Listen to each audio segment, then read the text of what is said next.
The day the wards arrived, the wind came with them. It swept down from the Grayspine Mountains and hit Varenhold's outer gate before the first cart had rolled through, scattering the welcoming banners my steward Orvath had spent 3 days arranging. I watched from the high window of the council chamber as the fabric twisted and snapped free of its moorings, which struck me as an honest commentary on the whole proceeding. Wards. Hostages dressed in softer language. The lesser houses of the northern territories, each sending one child to my hall as a guarantee of their cooperation, and I standing at this window pretending the arrangement was anything other than what it was. My wolf was restless. He had been restless for 11 days now, which was itself an irritation because I did not have the patience for unnamed wants. If he wanted something, he could be specific about it. He had not been. I turned from the window when Orvath knocked. "They are assembled in the outer yard, my king." "How many?" "7, 4 from the eastern settlements, 2 from the coastal reaches, and 1 from Veth." He paused, the way Orvath always paused when he had an opinion he was deciding whether to voice. "The girl from Veth arrived alone. No escort. She rode herself." I waited. "Her house," he said carefully, "is in some difficulty." That was the diplomatic way of saying House Veth had nothing left. Their lands had been stripped in my grandfather's time over a border dispute no one alive could now fully explain. They held a title and a crumbling hall, and a name that commanded a certain historical respect from the old records, and very little from anyone who mattered in the present.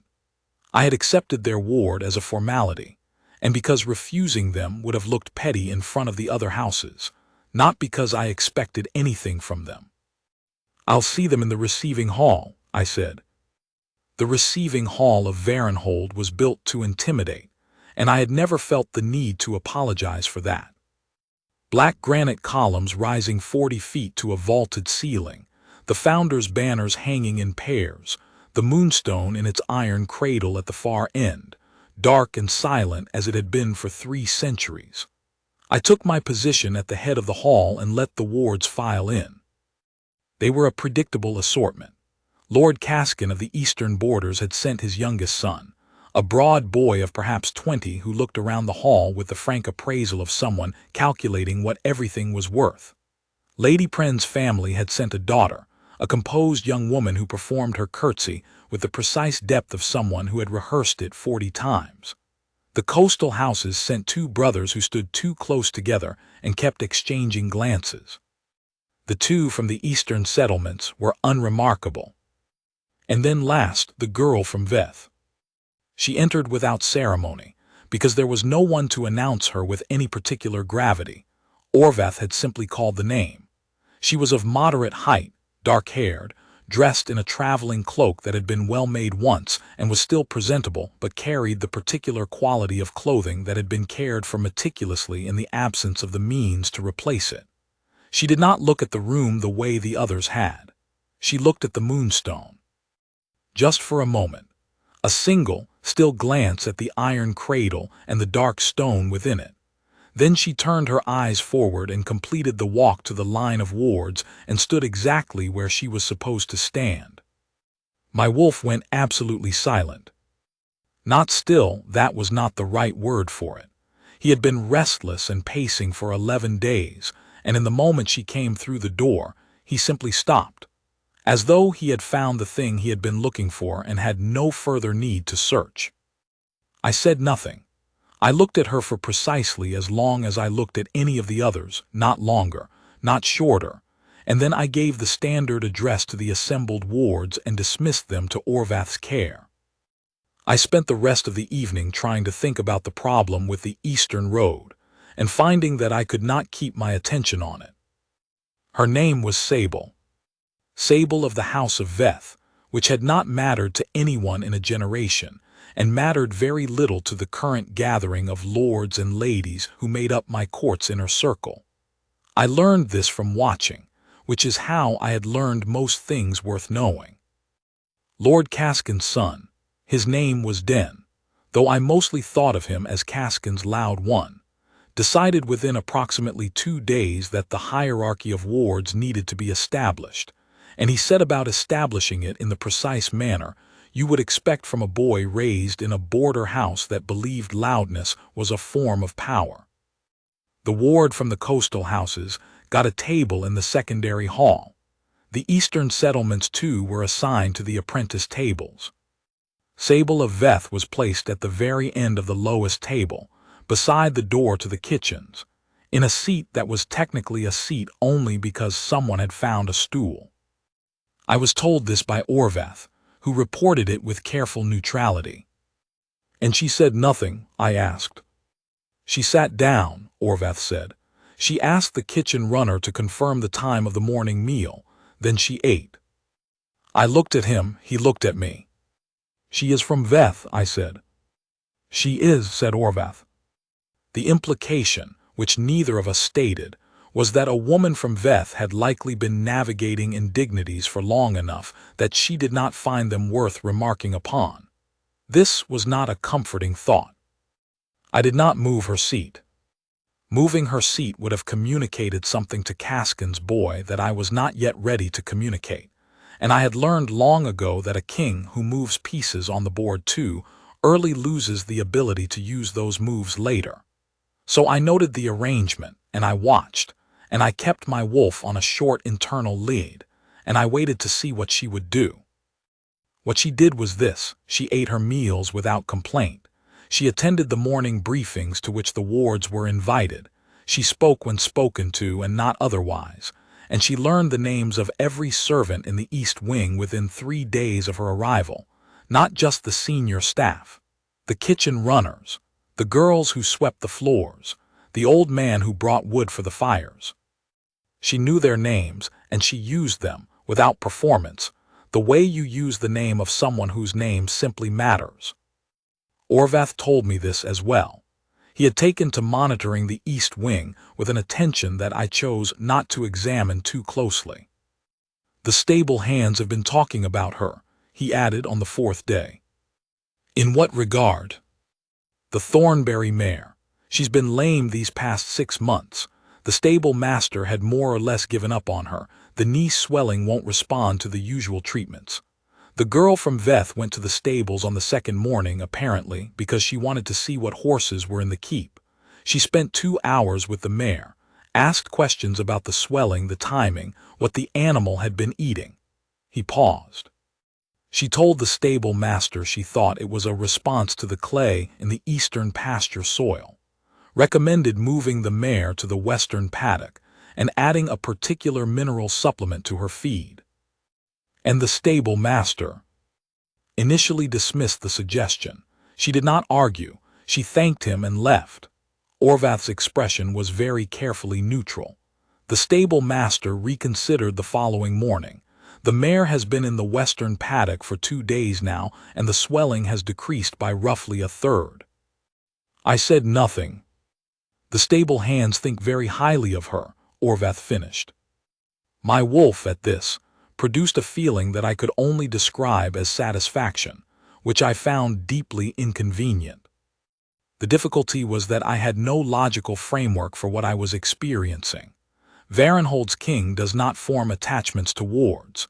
The entire architecture of the ward system depended on the wards remaining exactly what they were: useful political instruments, kept comfortable, kept contained. The moment a king began to look at one of them differently, the system's geometry shifted in ways that were difficult to control. And yet here I was, on the 6th evening after her arrival, standing at the window that overlooked the East Wing courtyard, and watching her walk the length of it in the blue winter light, her hands tucked inside her cloak, her breath making small clouds in the cold air. She walked as though she owned the ground under her feet. Not with arrogance. Arrogance was something I knew how to recognize and dismiss. This was different. She walked the way a person walks when they have decided that the circumstances of their situation do not constitute the whole of who they are. I went back to my desk. I stared at the Eastern Road problem. I thought about the Eastern Road problem for approximately 4 minutes before my mind went back to the East Wing courtyard, and I gave up and went to bed. The rite of binding was 6 weeks away. The rite was old, older than the titles most of the great houses currently held, older than several of the borders that the great houses spent so much energy arguing over. It was, in its origins, a ceremony of allegiance, the houses of the territory coming before the Moonstone in the vault of the founders, and affirming their place in the order of things. The Moonstone itself was a relic of the packing, the deep old magic that had bound the first wolves of Varenhold together under a single sky, and its function at the rite was largely ceremonial now, largely a matter of form. Each participant stepped forward, placed their hand on the stone, and the council observed that nothing happened, because nothing ever did, and then the council moved on to the actual business of the rite, which was the signing of the territorial agreements. The Moonstone had last responded to anything 300 years ago, to a woman who had come to the rite as the daughter of the third founding house, and had been recognized by the stone as the Alpha King's destined Luna. The records of that occasion were detailed and somewhat breathless. The stone had lit the entire vault. The wolves of the keep had howled from 3 miles distant. The Alpha King of the time had not managed to say anything intelligible for the better part of an hour. My own great-great-grandmother, as it happened, Varenhold had done well by that particular recognition. But that was 3 centuries ago, and the Moonstone had been dark since, and the current iteration of the rite was primarily an administrative exercise. I had participated in it 4 times since assuming the throne, and had found it useful and not particularly stirring. I told myself this on the 7th morning, the 10th, the 14th. I told myself that the rite was an administrative exercise, and that my wolf's ongoing peculiar behavior was the result of not enough sleep and possibly the Eastern Road problem. I was not, in retrospect, being very honest with myself. On the 16th day, Lord Caskin came to speak with me about the placement of his son. Den Caskin, apparently, was unhappy. He found the ward arrangements insufficient to his dignity. He would like to be moved to the primary hall, assigned a personal attendant, and included in the briefings that were currently restricted to the senior council. He had communicated these preferences to his father, and his father had communicated them to me through 3 careful layers of diplomatic phrasing that added up to, "My son feels underestimated, and I would like you to do something about that." I was patient with Lord Caskin because he controlled the eastern approach to the mountain passes, and because his cooperation during the spring trading season was more valuable than the hour it cost me to be patient with him. I explained calmly that the ward arrangements were uniform, and that his son would find in time that the value of his stay in Varenhold would come from the relationships and knowledge he built rather than from the furnishings of his accommodation. Lord Caskin took this in with the expression of a man who had expected to get his way and had not gotten it. "And the girl from Veth," he said before he left. He had a way of making the phrase "the girl from Veth" sound like an object lesson in lowered expectations. Surely she might be, I don't know, more appropriately housed, somewhere out of the main wing entirely. There are outbuildings. I looked at him for a moment. "The East Wing," I said, "is where the wards are housed. That is where the ward from Veth is housed. Is there something about the East Wing's accommodations that you find inadequate for your son, Lord Caskin?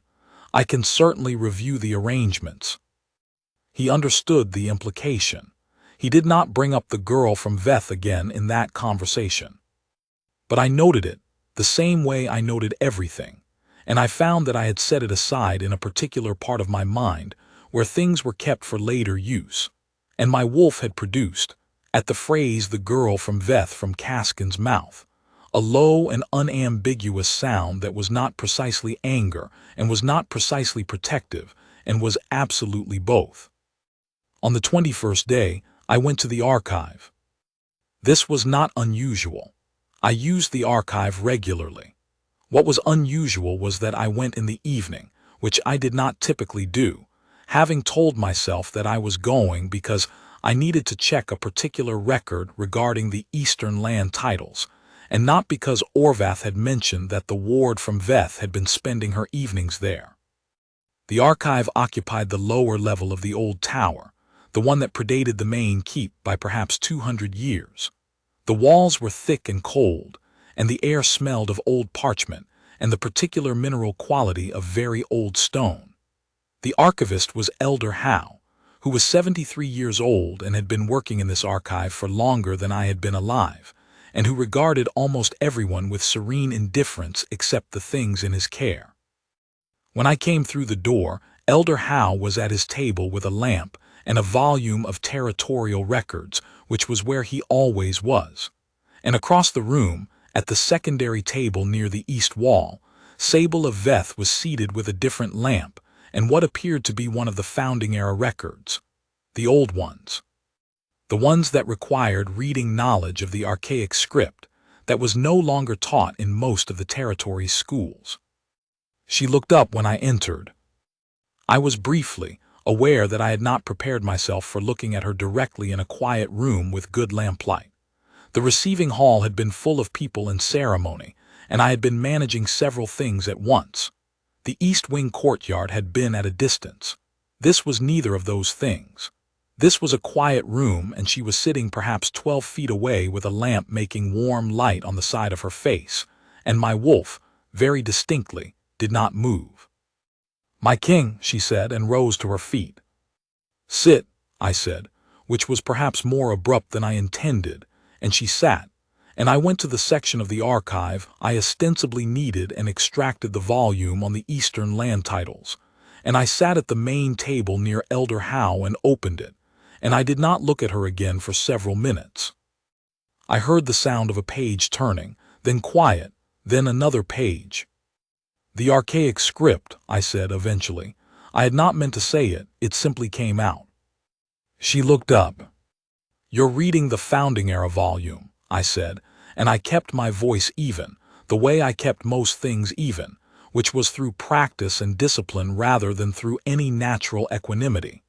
"Most people in the keep can't manage the archaic script."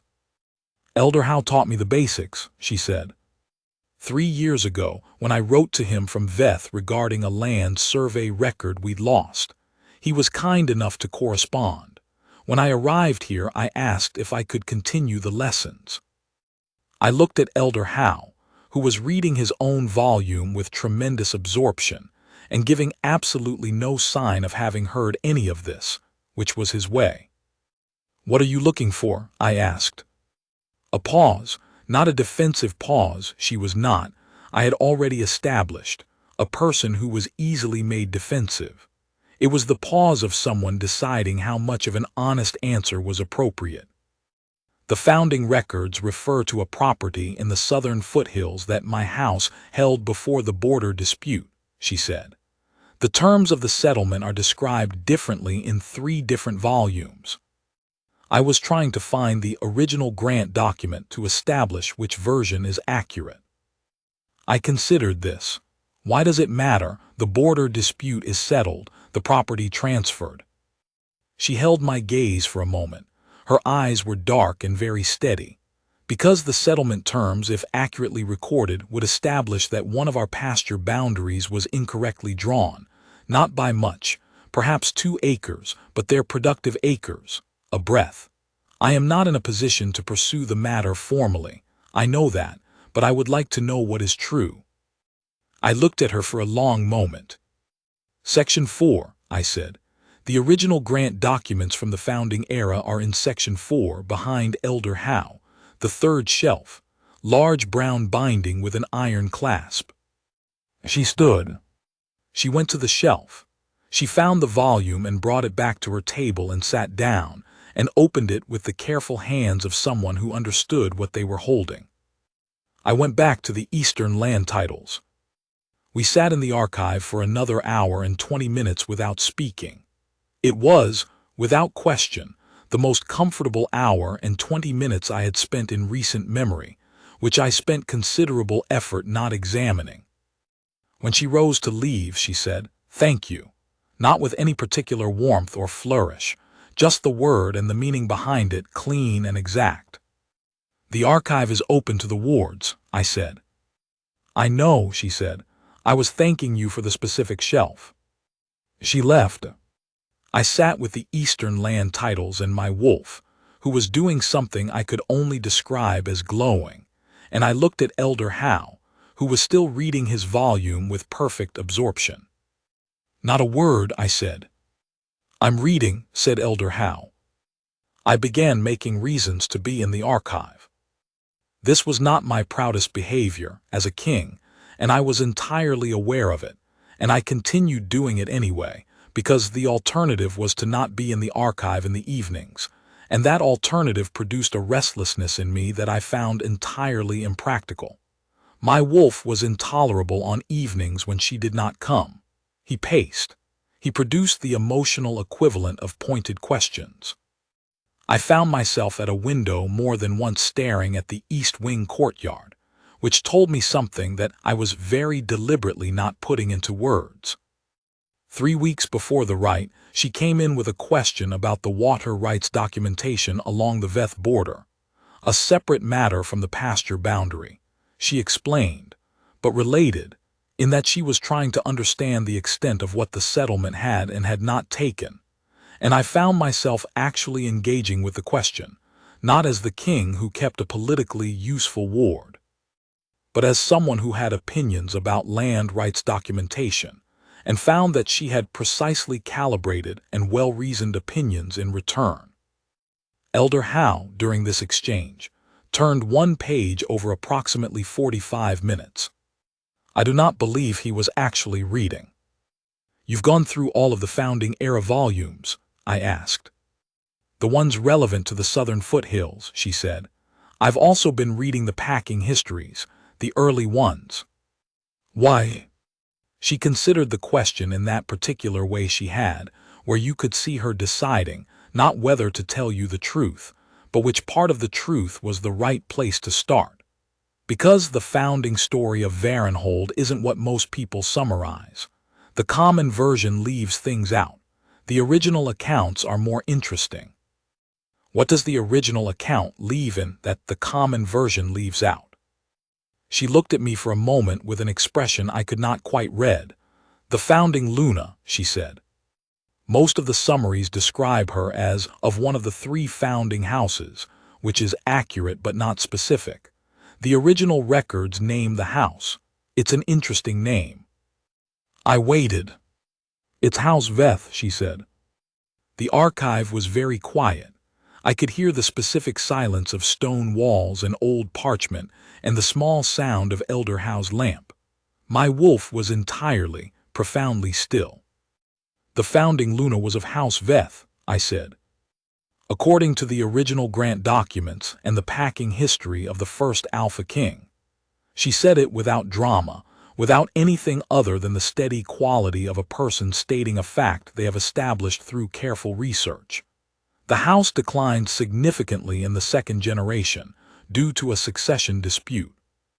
By the 3rd generation, most of the historical records had simplified to one of the 3 founding houses, without specification.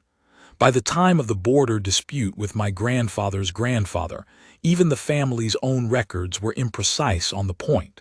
A pause. "It is a matter of historical record only. I am not making a claim." "I understand that," I said. "I simply found it interesting," she said. She closed the volume she had been reading and rose, and thanked me for the archive, and left. I sat at the main table for a very long time. "Elder Howe," I said. "I know," said Elder Howe. "You knew about the founding Luna." "I have known about the founding Luna for 30 years. It is in Section 4, 3rd shelf, large brown binding, iron clasp, page 87. He turned a page. I had been waiting for someone to read it. I looked at the dark shape of the Moonstone's cradle in my mind, the weight of 300 years of silence, and my wolf who had stopped pacing 11 days before her arrival, who had gone still the moment she came through the door, who had been trying to tell me something that I had been too proud and too disciplined and too invested in my own cold management of things to hear. The rite is in 3 weeks, I said. It is, said Elder Howe. She'll be called forward with the other wards, as a formality. That is the custom, Elder Howe agreed. I sat with that for a while. I will need, I said carefully, to review the rite protocols, in detail, specifically the section regarding the Moonstone procedure. The relevant section, Elder Howe said, is in the green volume on my left.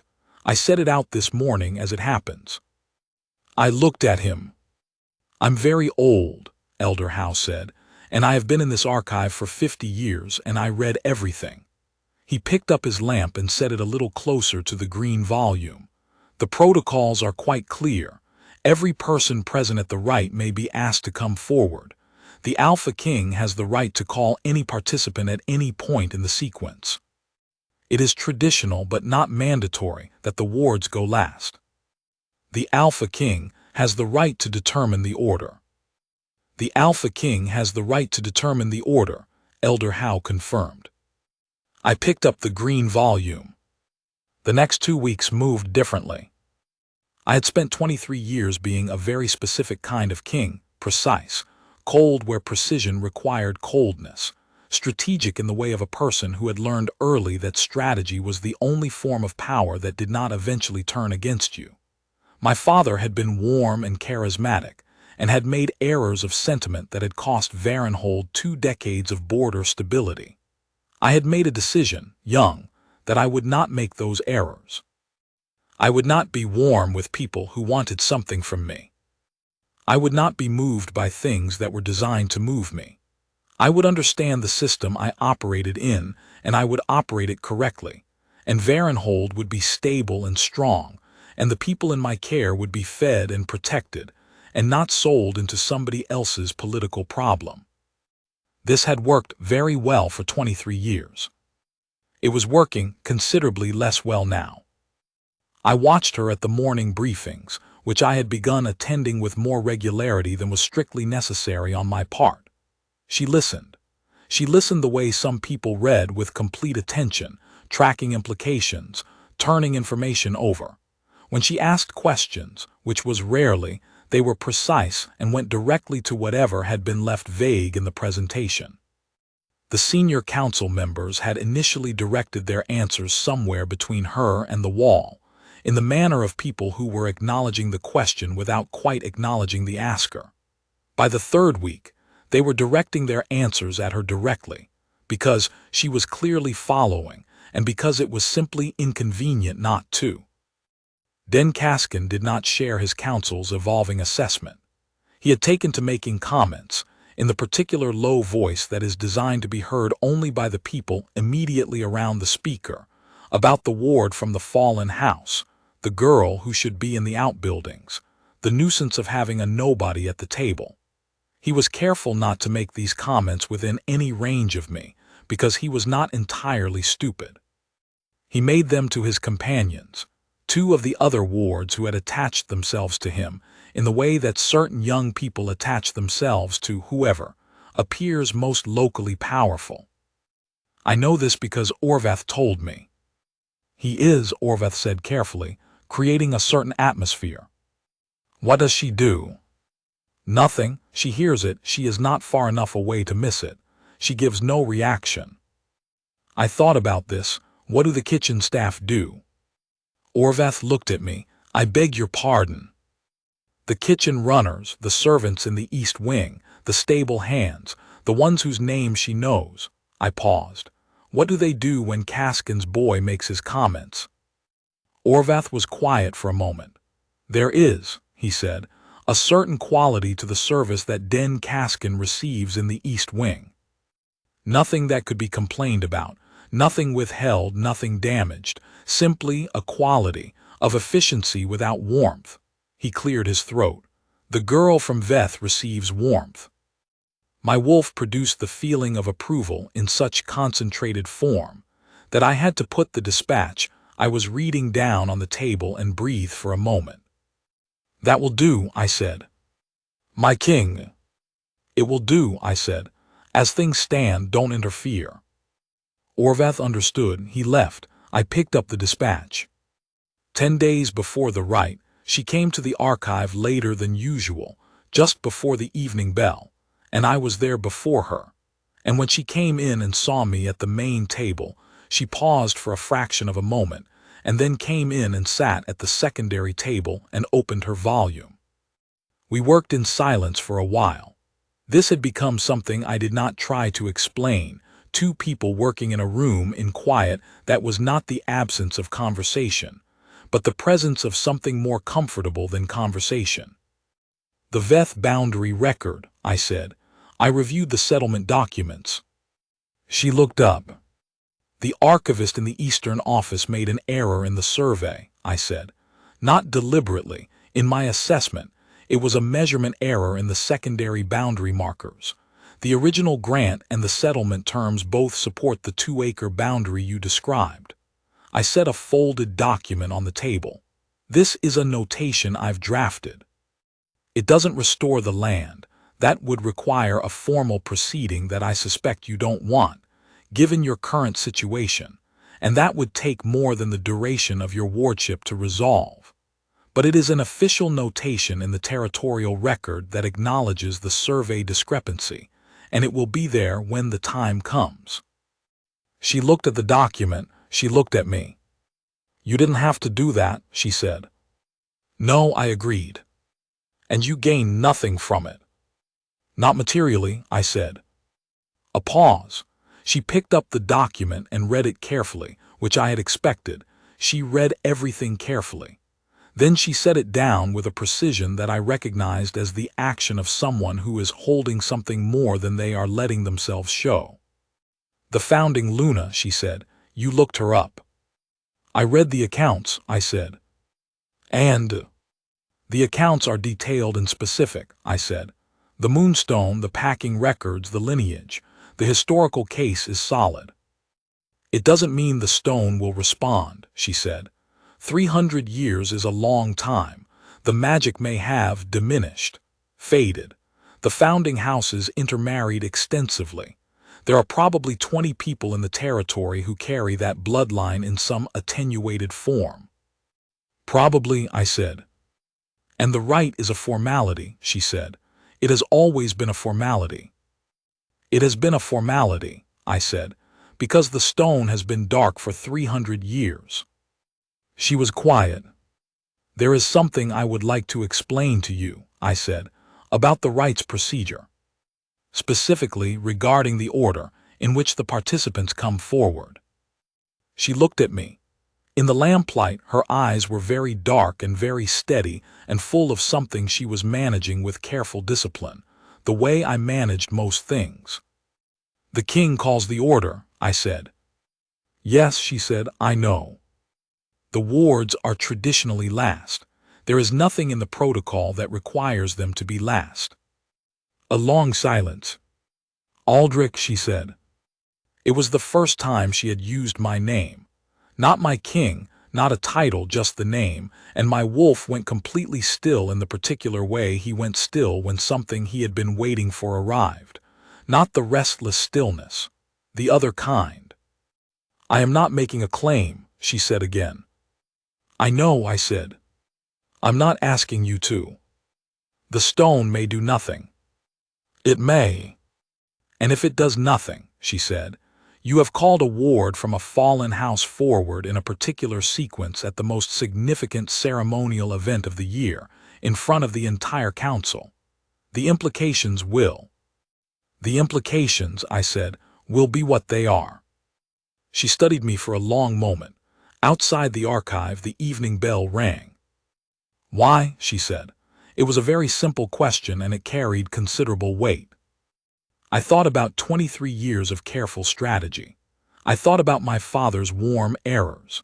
I thought about the 7 words I had been refusing to say to myself since the day she came through the receiving hall door and my wolf went still. "Because the stone has been dark for 300 years, I said, "and I have been king for 23 of them, and my wolf has been restless for 11 days, right up until the moment you arrived." She held my gaze for a long time. "The archive closes at the evening bell," she said finally.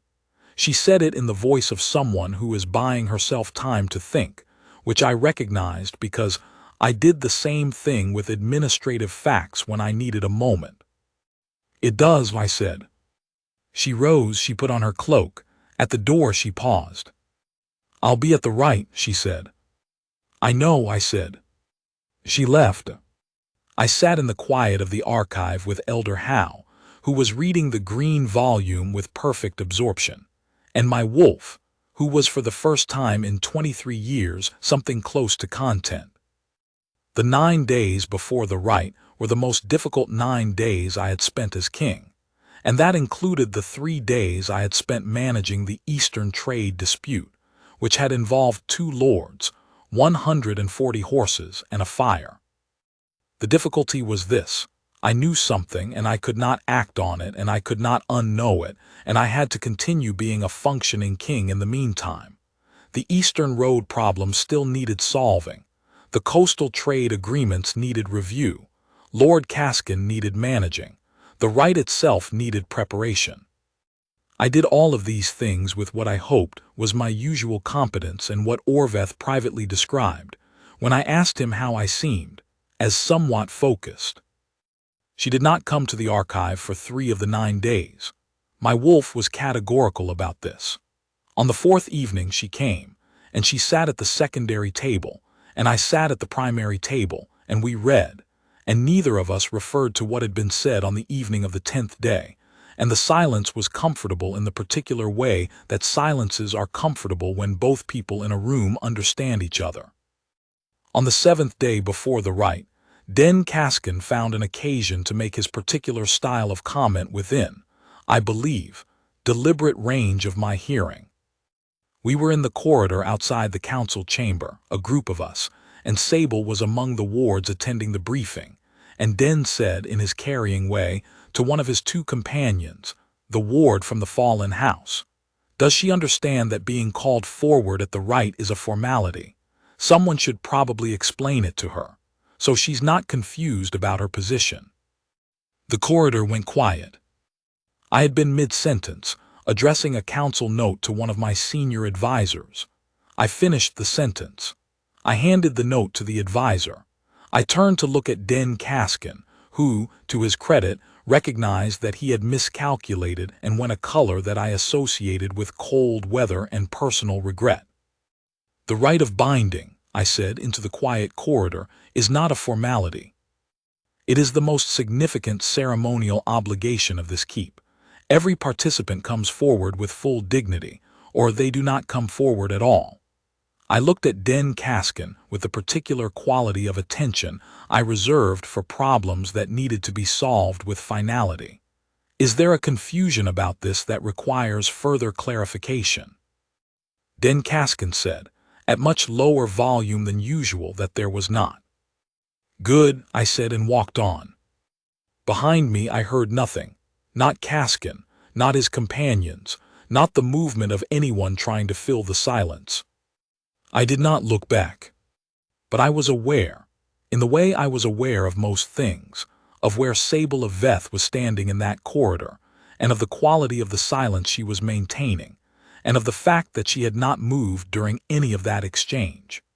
She had stood exactly where she was and let it proceed, and when it was over she walked to the briefing room with the same walk she always had, as though the ground under her feet was hers.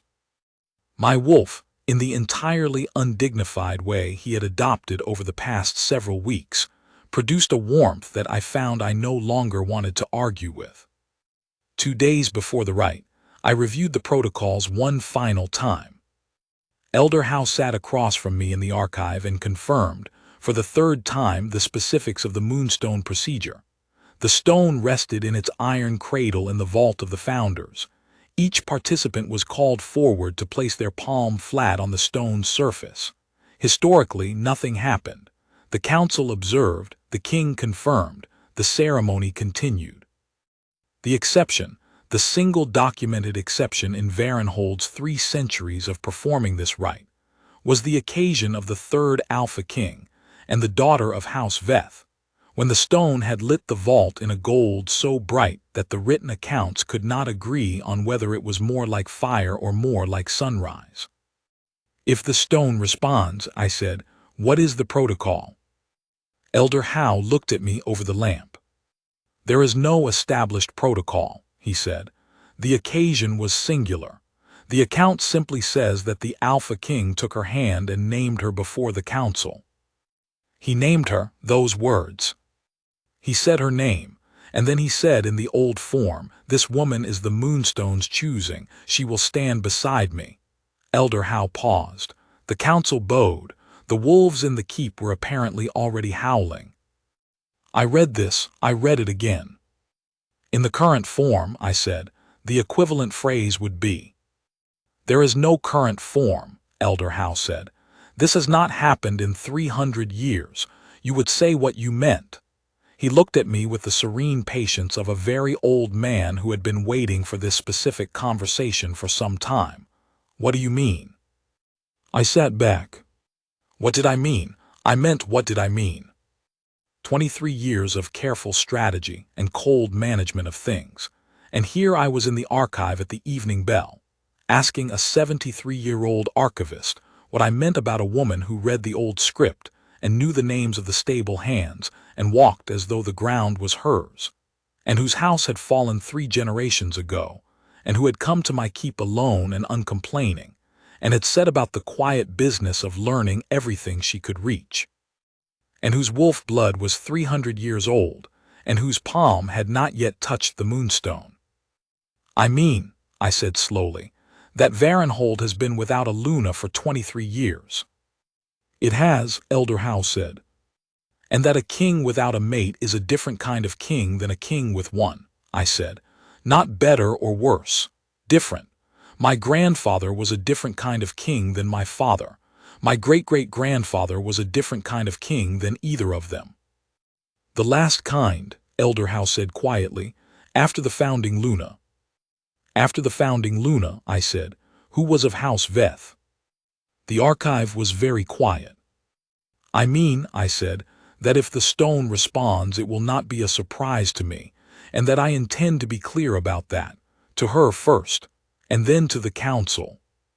"When do you intend to be clear to her?" Elder Howe asked. "Tomorrow," I said, "before the rite." He nodded once. He picked up the green volume and opened it to a particular page and set it in front of me. "You might find the record of the third Alpha King's address useful," he said, "as a model for the tone, if not the words." I read it. I sat with it for a while. "He was not a particularly articulate man," I said. "No," said Elder Howe, "he was not, but he was very clear about what he meant." The morning before the rite, I went to the East Wing. This was not standard behavior for a king, and Orvath was behind me with the expression of a man who had decided not to comment. I knocked at her door, which Orvath found either extremely encouraging or deeply alarming, and when she opened it, she was dressed. The rite was tomorrow, and she had evidently been reviewing something. There was a document on her table and ink on her left finger, I said, because I had decided that the archives lesson applied here too, and that the clear thing was better than the managed thing. "May I come in?" It was not a question. It was also not a command. It was somewhere in between, which was, I recognized, probably an accurate reflection of where I currently was. She stood back from the door. The room was small and neat. She had arranged it with the same attention to use that she brought to everything: the table under the window for the light, the single chair pulled to the best angle for reading, her traveling cloak on its hook, her few books stacked with care. There was a pot of dried herbs on the windowsill that had not been there when the room was last occupied by a ward, and the single candle was beeswax, which was not the standard provision, and I found myself wondering who had provided that, and then understanding, without needing to ask, that the kitchen staff had probably arranged it. "The rite is tomorrow," I said. "Yes," she said. She was standing with her back to the window, very straight, her hands at her sides. She was not, for once, unreadable. There was something in her expression that was more open than she usually allowed, and I recognized it as the specific quality of someone who is bracing themselves for something important. "I am going to call you forward," I said, "early in the sequence. I wanted to tell you beforehand." "I know," she said. "And I wanted to tell you." I stopped. I had been a king for 23 years, and I had given speeches to councils and addresses to lords and commanded men in disputes and adjudicated claims, and I could not finish this sentence with any of the tools that 23 years had given me, because none of those tools were built for this. "Aldrich," she said. "The stone may do nothing," I said. "I want you to understand that what I intend to say is true regardless of what the stone does or does not do." She was very still. "I have been a king without a Luna for 23 years, I said. "I decided early that it was simpler that way, less complicated, fewer opportunities for the kind of errors my father made." I paused. "My wolf has been telling me for 6 weeks that I was wrong about that. I am telling you now that my wolf was right." Outside the window, the east wing courtyard was bright with winter light. "You are of the founding house," I said. "The original grant documents make that clear. The packing histories make that clear. This is not the reason I am saying what I am saying to you." She waited. "I am saying it," I said, "because you sat at the kitchen door stool and asked the runner what time breakfast was. Because you spent 2 hours with a lame horse that the stable master had given up on. Because you read the archaic script to find out what was true about 2 acres of pasture that you cannot currently reclaim. Because you think the truth matters regardless of whether it is useful. Because you thank me for a specific shelf." I stopped. "Because when Caskin's boy made his comments, you did not flinch. And when I addressed him in the corridor, you did not look grateful. You looked as though you expected nothing less than the basic truth of the situation." She was watching me with dark, steady eyes, and the expression that was not unreadable, not now. "My wolf," I said, "went still when you came through the receiving hall door. He has been still since. He knows what he knows." "Aldrich," she said again, and this time the word carried something different, something that was not just a name being used to mark the beginning of a sentence.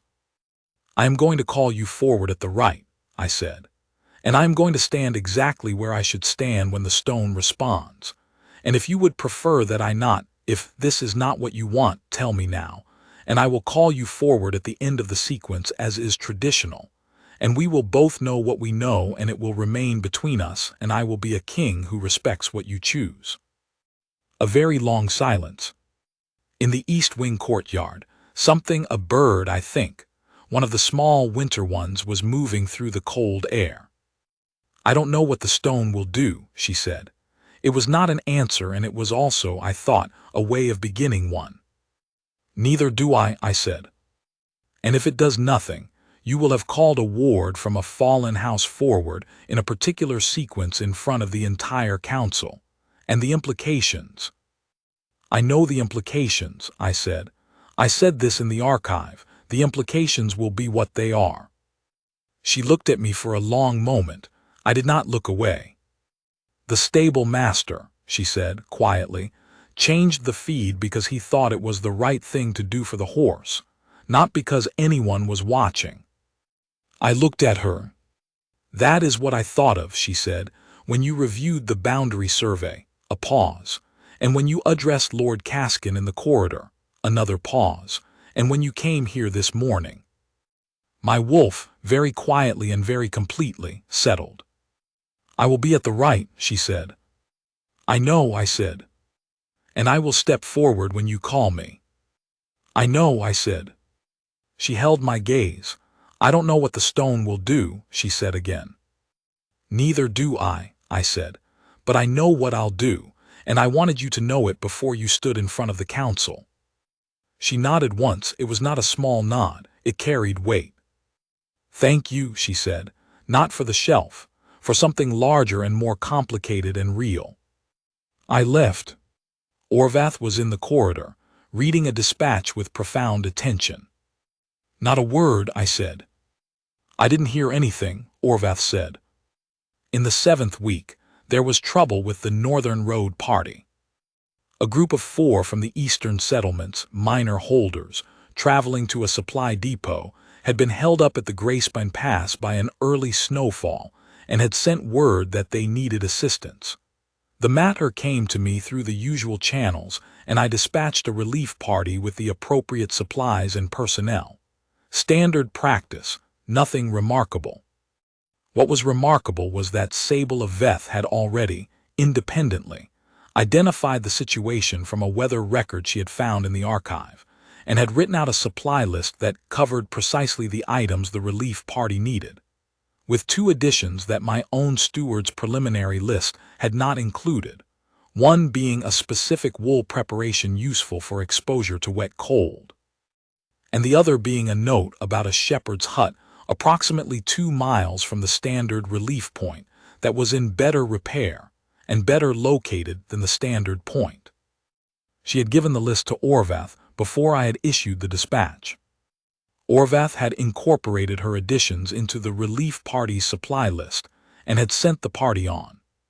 He told me this after the relief party had left, in the careful way he now had of reporting things that involved her, which was the way of a man who had come to regard a particular source of information as authoritative without quite having a formal category for it. She reviewed the weather records, I said. She reviews them regularly, Orvath said. She told me once that in Veth you watch the weather because the weather is frequently the most relevant thing happening. A pause. She had already found the shepherd's hut reference in the archive. It was in a founding-era supply route record, the archaic script section. Of course it was, I said. The relief party was grateful for the wool preparation, Orvath said, and for the hut location. I imagine they were, I said. I went to the archive that evening. She was there, reading what turned out to be a systematic study of the northern supply routes, cross-referenced against the current infrastructure records. She had been doing this, she told me, because she had noticed that the standard routes did not take advantage of several shelter points documented in the founding-era records, and that this was relevant to the safety of winter travel in the Northern Territories. You've been auditing the supply route infrastructure, I said. I've been reading, she said. I don't have the standing to audit anything. You have the results of an audit. I have observations, she said. From reading, what happens with the observations is a separate matter. I looked at her steadily. She met my eyes with the particular quality of patience she had, which was not submissive patience, but the patience of someone who is comfortable with the distance between knowing something and being in a position to act on it, because they have spent a great deal of time in that distance and have learned to work within it without losing the thread of what they know. There is a secondary shelter point, she said, approximately 30 miles north of the Gracebine Depot. The founding records mark it as a supply cache point, a stone structure. I don't know if it still stands or if anyone currently knows about it. Can you find the reference? She had it already, page and section in the correct volume which she had flagged with a thin strip of parchment. I read the reference. I handed it back to her. I'll send a survey party in the spring, I said, to confirm the structure is still standing and assess its current condition. She nodded. She set the volume back on the stack beside her. You're building a picture, I said. I'm reading, she said again. Of Varenhold, the territory, the infrastructure, the supply routes, the border conditions, the water rights, the grain yields, the historical precedents of the Ward families. I paused. The packing records, the wolf treatments, the agricultural conditions. She was quiet for a moment. I told you I needed to learn Varenhold, she said. You have been learning it considerably more systematically than the phrase going and looking suggested, I said. I learned by reading, she said. And then by going and looking, both. I sat back in my chair. What are you planning? I said. She looked at me with the expression that was not quite unreadable, and was also not entirely open. The expression that was doing the work of deciding how much of the honest answer to give. "I'm not planning anything," she said. "I am a ward. I don't have plans. I have observations and reading notes and questions." A pause. "If I had standing if the circumstances were different," she stopped. "Say it," I said. She held my gaze for a moment. "The Northern Territories have been managed from the center for 300 years, she said. "The records show the costs of that. The supply routes, the shelter infrastructure, the water rights adjustments, all of these are consequences of decisions made by people who knew the broad picture but not the specific ground. Varenhold is strong enough to have managed this way, but there is a different way to manage it that would require people on the ground who know the specific territory and have the authority to act on what they know." She paused. "It would require a different kind of infrastructure. People, not just supply routes." I looked at her. "It's an observation," she said, "from reading." "It's a governing philosophy," I said. "It might be," she said, "from reading," the not-quite smile brief and precise. I sat with this for a while. Outside the archive, the winter was in full force, the cold that came from the Gracebine and settled into the keep stones like something that belonged there. In the kennels, the wolves were settled for the night. "After the rite," I said, "when the standing is different, I would like to continue this conversation." "I'll have more reading notes by then," she said. "I imagine you will," I said.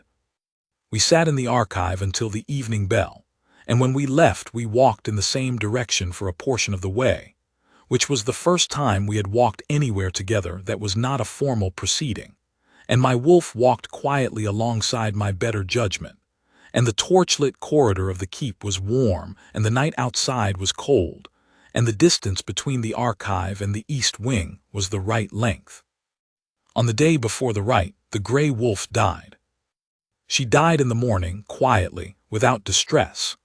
The kennel master said her breathing had been easy through the night, and she had taken water in the early hours and then simply gone, as old wolves sometimes go, with the practical grace of a creature that has been in the world long enough to know how to leave it.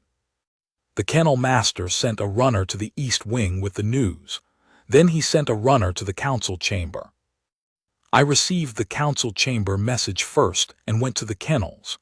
The gray female was lying on her bedding, and the rest of the pack was arranged around her in the way wolves arrange themselves around their dead, close and quiet and attending.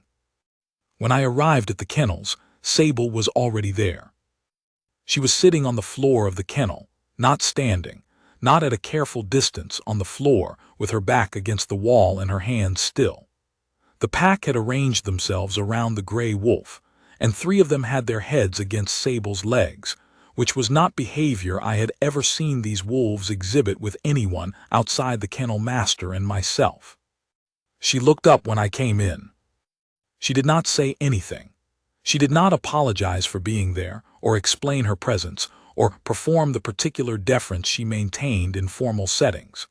She just looked at me with the dark, steady eyes and then looked back at the gray wolf, and the wolf nearest her, the large gray's adult daughter, a lean female who had never in her life allowed a stranger's touch, put her head back on Sable's knee. I sat down on the floor on the other side of the gray wolf. It was a cold stone floor, and it was 11 in the morning, and I had a full day of rite preparation ahead of me. I sat on the floor, and my wolf was not restless and not waiting and not strategizing. He was simply present, the way she was present, in the specific and whole way of something that knows what it is and where it belongs. We sat with the gray wolf for a while. Eventually she said quietly, she had more time because of the treatment. "She did," I said. "I don't know if that matters," she said, "to the wolf." "It might not," I said. "It mattered to the wolf." She looked at the gray female. "Yes," she said, "I suppose it did." The pack was still around us. The kennel master stood at the door, giving us the specific privacy of a man who has understood something about what he is looking at. I did not think about the rite. I did not think about Lord Caskin or the Council or the Moonstone or the archaic script or any of the 11,000 things that constituted being a king. I sat on the cold stone floor of the kennels on the day before the rite of binding, and I was present, fully present, for the first time in a very long time, and my wolf lay down alongside the grief of the pack and did not fidget. After a while she rose, and she thanked the kennel master by name, and she walked out of the kennels and back toward the keep. I rose and walked beside her, because the distance from the kennels to the east wing was the right length and the morning was cold and clear. We did not speak for several minutes. "The rite is tomorrow," she said eventually. "It is," I said. "Are you ready?" she said. "Yes," I said. "Are you?" She considered. "I think so," she said. "I know what I'm doing. I know what I'm walking into." A pause. "I've read the records." "You've read everything," I said. "Not everything," she said, "but most of the relevant things." I looked at her as we walked. The winter light was on the side of her face, the same light that had been on the side of her face in the archive on the 21st day, except that we were outside now, and the light was harder and colder and more honest. "I have been trying," I said, "not to manage this." She looked at me. "I know," she said. "Is it working?" She was quiet for a moment. "Better than it used to," she said. "You sat on the kennel floor." "I did," I said. "That's different from your usual approach," she said. "It is," I said. "You were already there." She looked forward. After a moment she said, "That tends to be how it works." We walked the rest of the way in the particular quiet of two people who have said most of what needed to be said, and are comfortable with the rest waiting until tomorrow. At the east wing entrance she stopped. "I'll see you at the rite," she said. "You will," I said. She went in. I stood in the winter morning for a moment and then went back to being a king, which was easier than it had ever been, because I was also something else now, something that had been arriving steadily for 7 weeks and had finished arriving on the floor of the kennels, and my wolf knew exactly where he was and exactly where he belonged. The rite of binding began at midday. The vault of the founders was the oldest part of Varenhold, older than the keep, older than the great towers, built from a different stone than anything around it, a warm gray that caught the noon light through its narrow, high windows in a way that the black granite of the rest of the hold never did. It could hold perhaps 200 people, and today it would hold most of them. The senior council in their formal colors, the minor lords and their representatives, the delegation from the coastal houses, the staff of the keep in their best livery, and the wards, assembled at the back of the room in the order that Orvath had specified, which was the standard protocol order. I stood at the front of the vault, before the iron cradle and the Moonstone. The Moonstone was roughly the size of a large winter melon, flat on the bottom to rest in the cradle, curved on top, the color of something between pearl and dark water. It did not glow. It had not glowed for 300 years. It sat in its iron cradle and it was what it was, and the council filed in around me with the familiar air of people who had done this several times and expected to do it several more times, and who understood the rite as a serious formality. Which is to say, a formality taken seriously, but a formality nonetheless. I stood at the front of the vault and I looked at the Moonstone and I thought, 300 years. My wolf was very quiet. Lord Caskin processed in with the other senior lords, his expression carrying the particular quality of a man who had been managing a certain expectation about this day and its outcomes. His son Den was among the wards at the back of the room, in the position that corresponded to his house's ranking, which was not the lowest but was also not the highest. He was standing in the way of someone who had been told, very clearly, to conduct themselves correctly today, and who was doing so with visible effort. I did not look for her. I knew where she was. The rite opened with the traditional reading. Elder Howe, who performed this role with the same steady attention he brought to everything, recited the founding compact of Varenhold in the archaic tongue. Most of the council followed it imperfectly. One person in the back of the room among the wards followed it perfectly. I did not look. Then the business of the morning proceeded.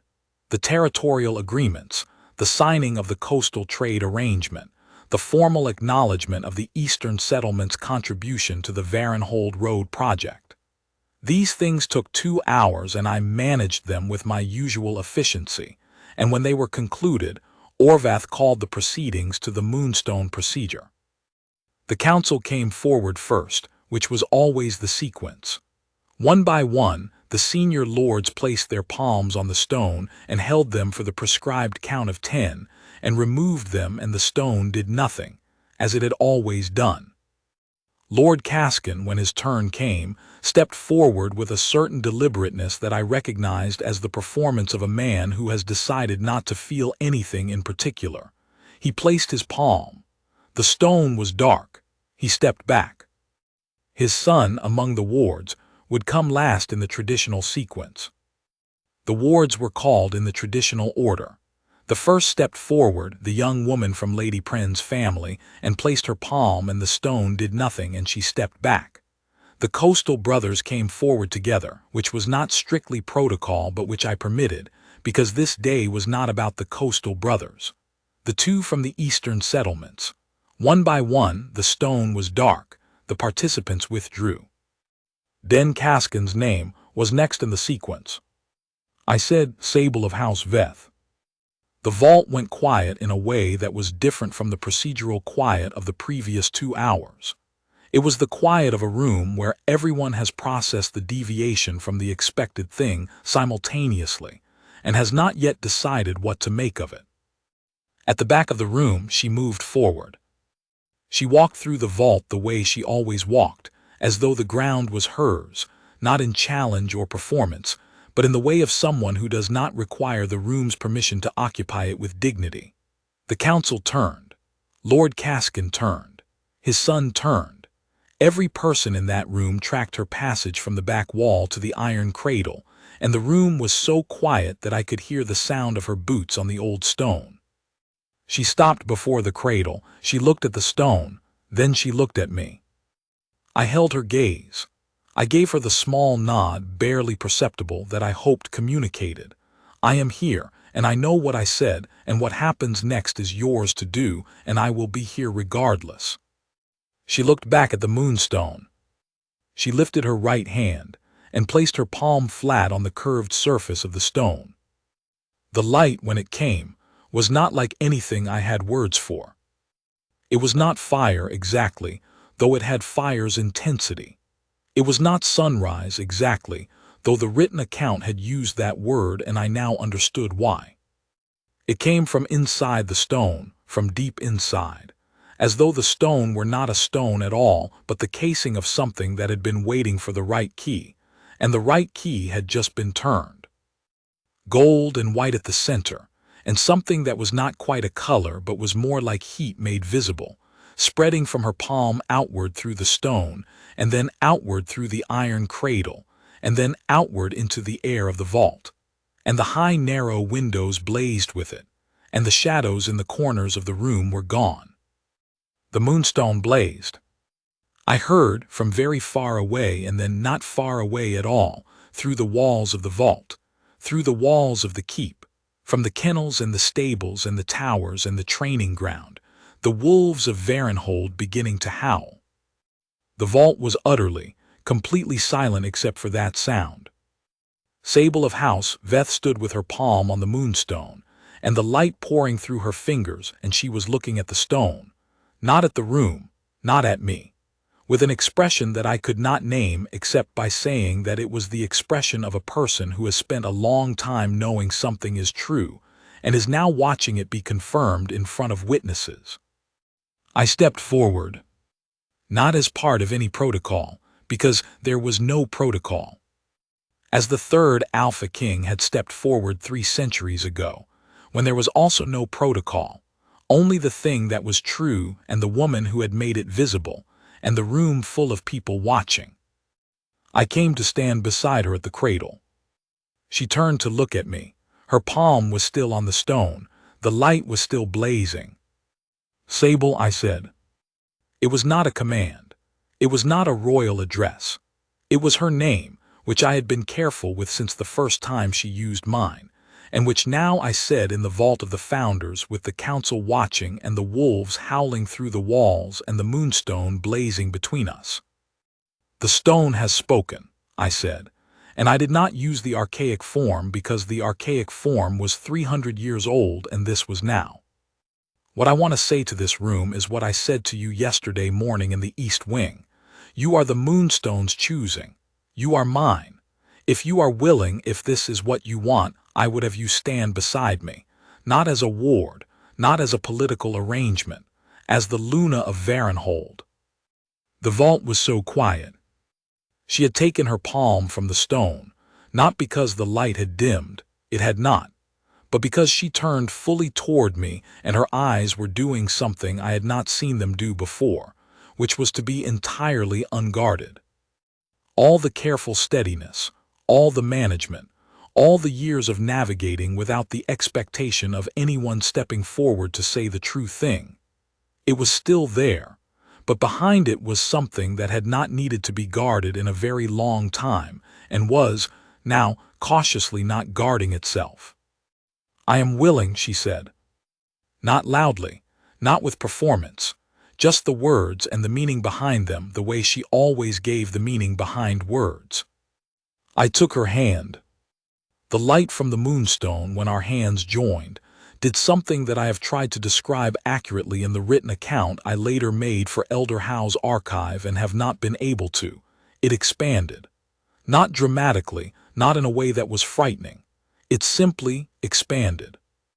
As though the stone had been holding something in reserve, waiting for this particular completion. The wolves outside were howling. Behind me, I was aware of the council, of Lord Caskin and the minor lords and the ward from Lady Pren's family and the coastal brothers and all the rest, and I was aware that they were looking at the moonstone and the light in her hand in mine, and I did not, for once in 23 years of kingship, spend a great deal of time thinking about what they were going to do next. "Lord Caskin," I said without turning. A pause, then, "My king." "You will address the Luna of Varenhold accordingly," I said, "from this day forward, as will your son, as will everyone in this vault." Another pause. The quality of this pause was different from the corridor pause, different from all the previous pauses.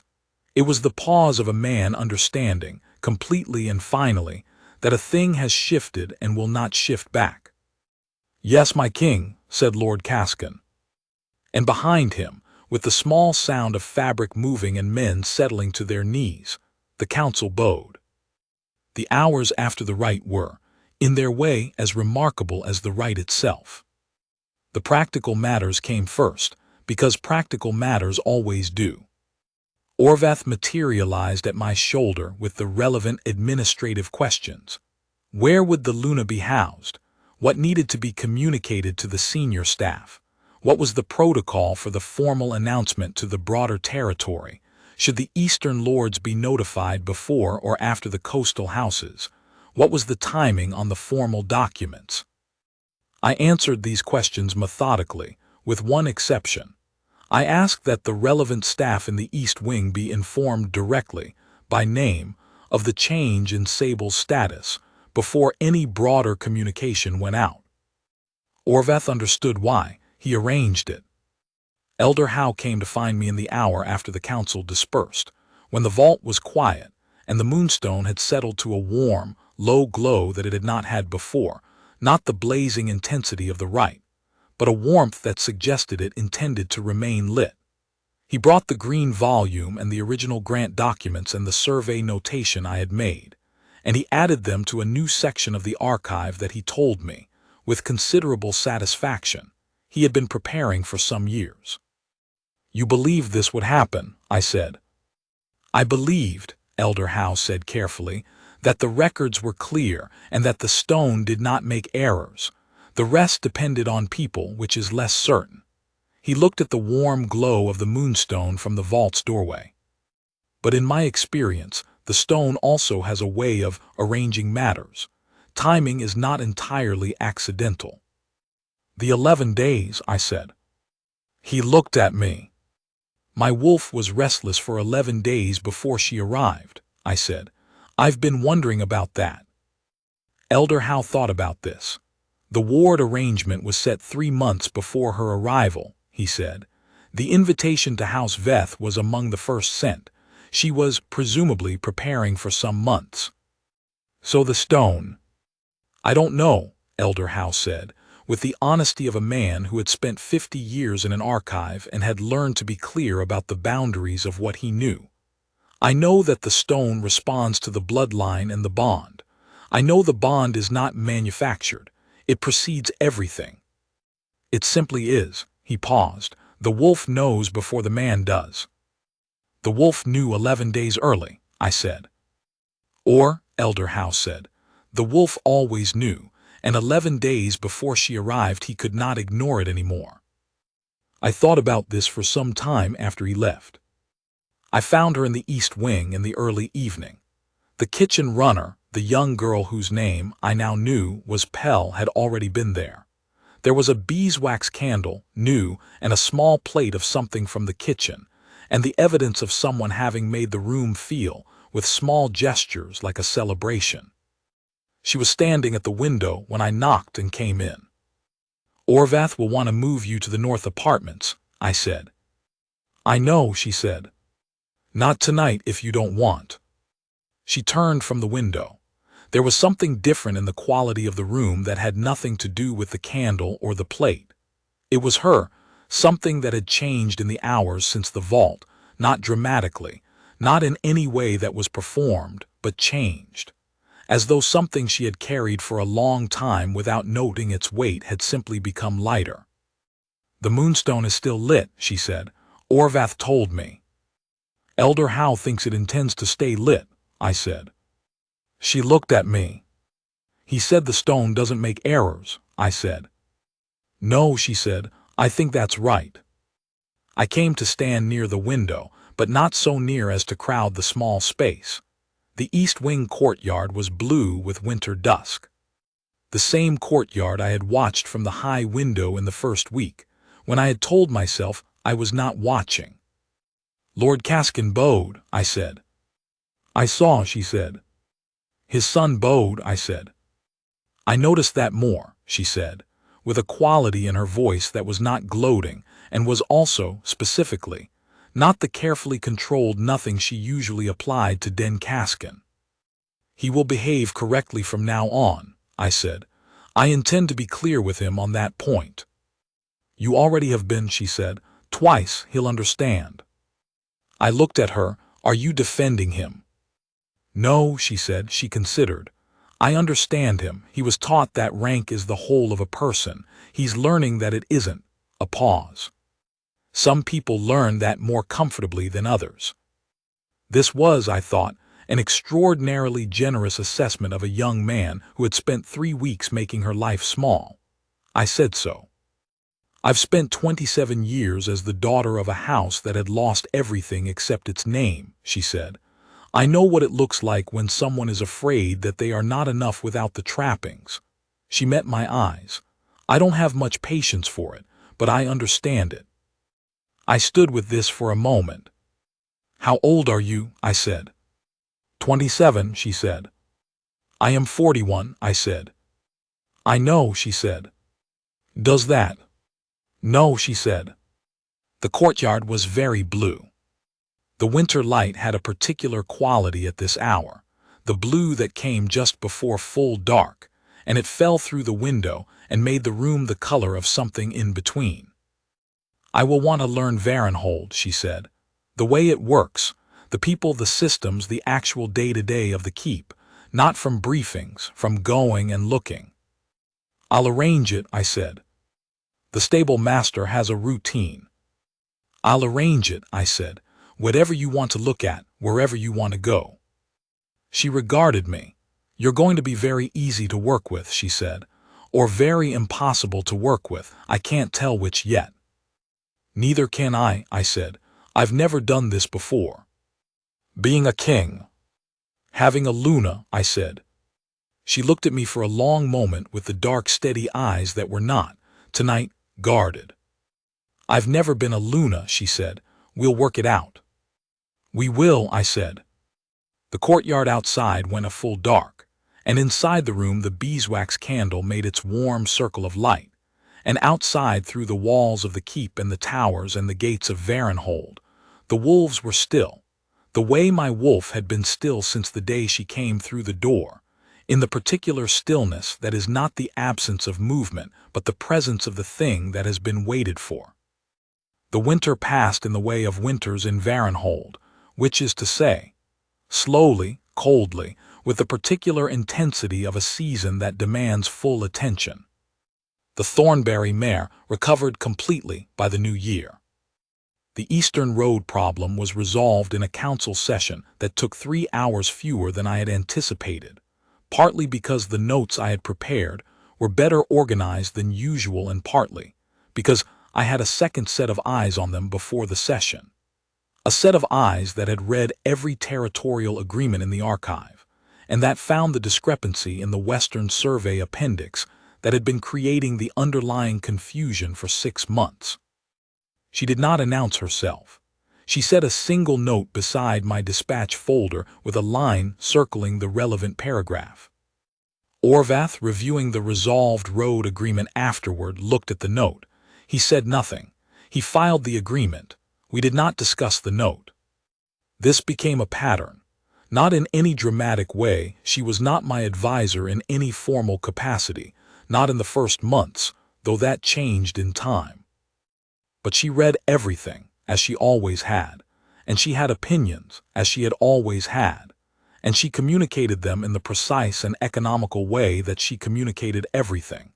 And I found that the opinions were consistently useful in the particular way of opinions from a person who has spent 27 years watching systems, without being in a position to affect them, and therefore understands those systems from angles that the people inside them do not. Lord Caskin sent a letter 3 weeks after the rite. It was formally correct in all respects. It addressed her as the Luna of Varenhold.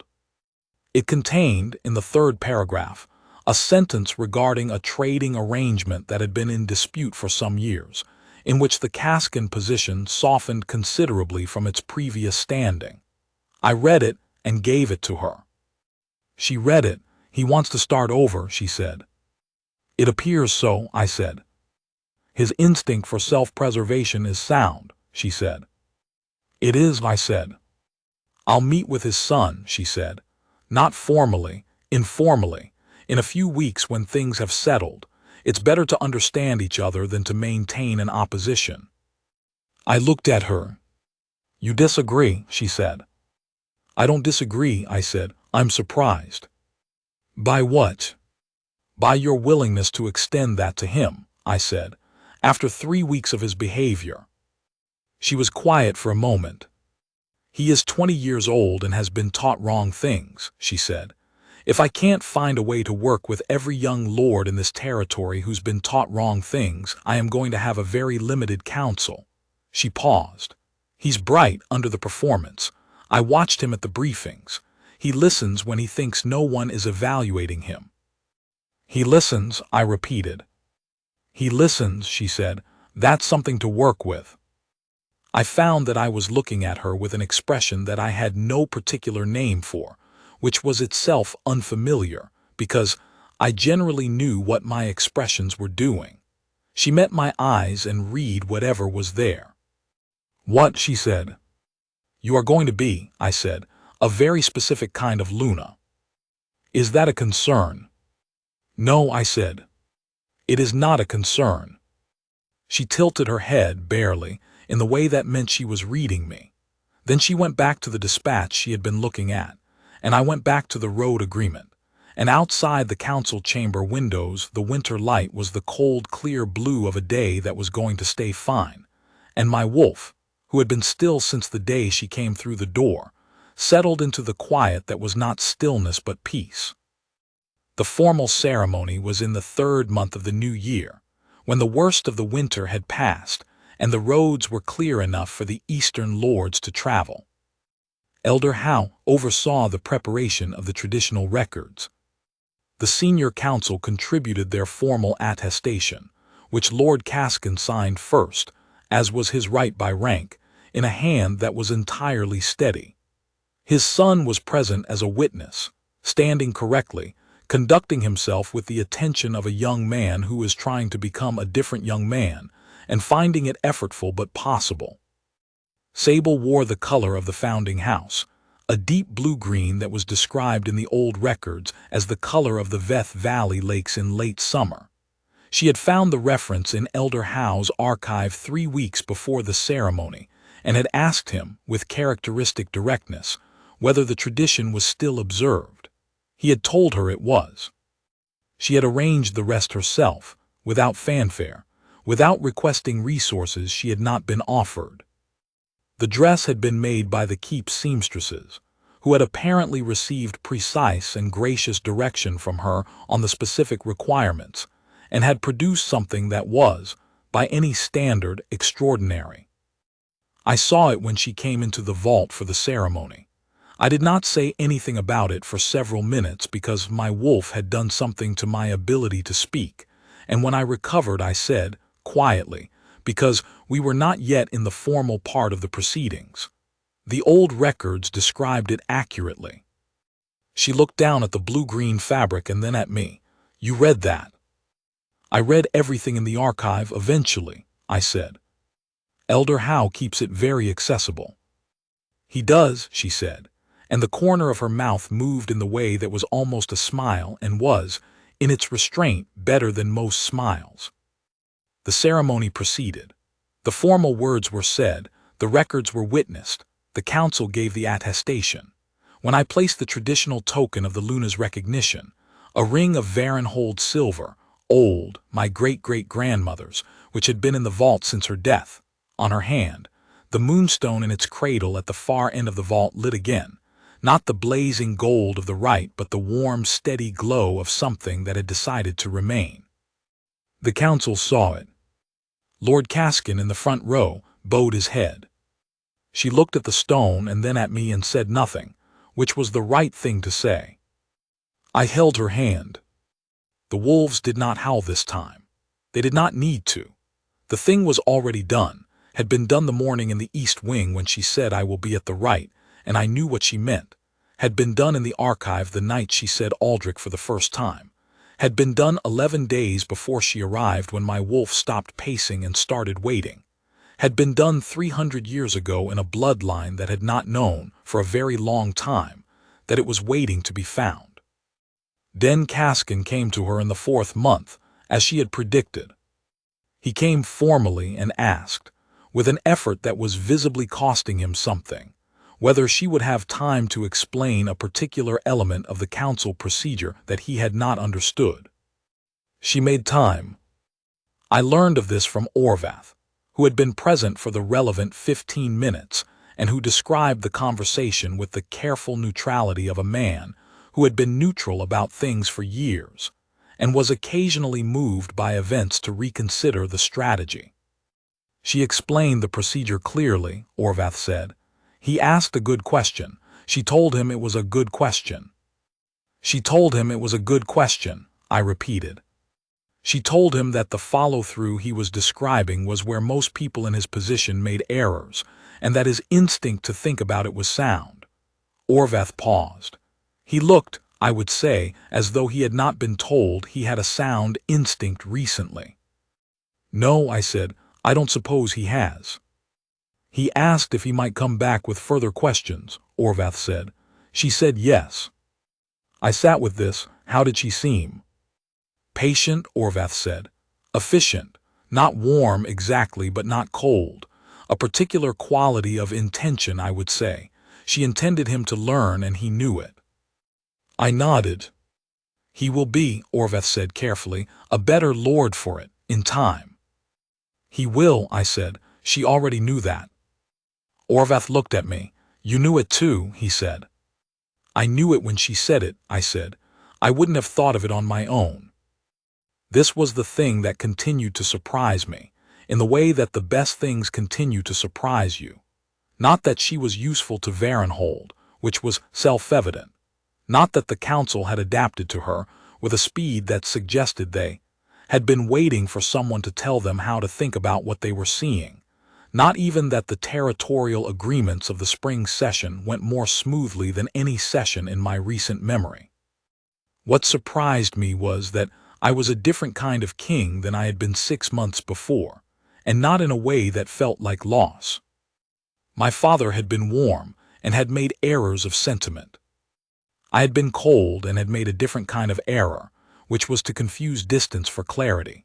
What she had shown me, not in any lesson, not by any instruction, simply by being who she was in my keep and letting me watch it, was that there was a third way.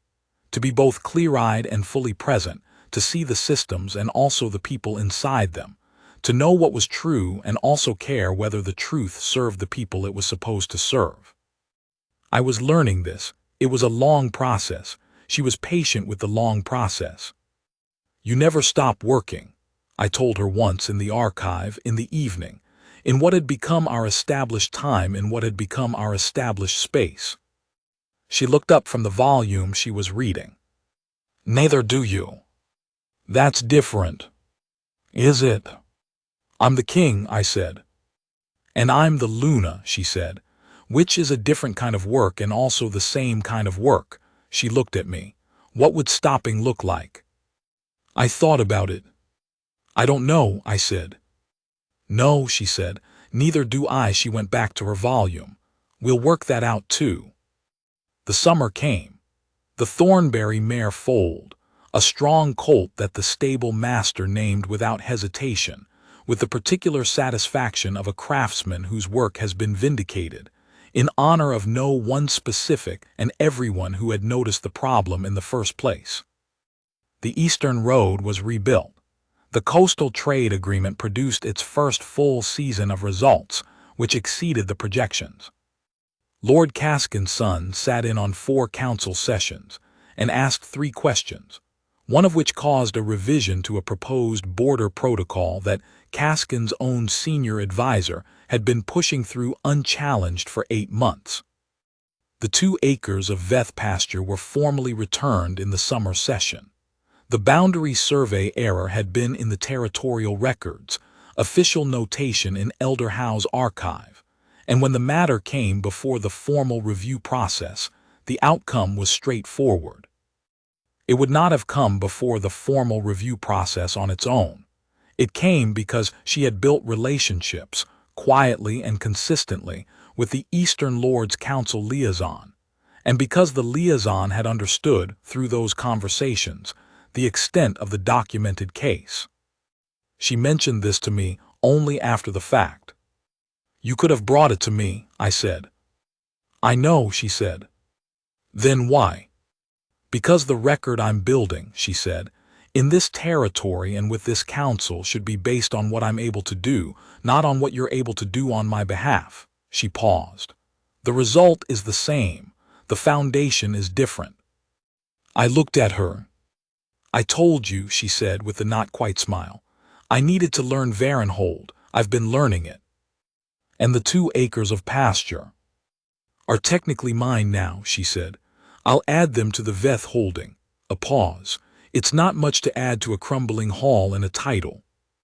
"You are the Luna of Varenhold," I said. "Varenhold is yours." "Varenhold is yours," she said. "I have a role in Varenhold.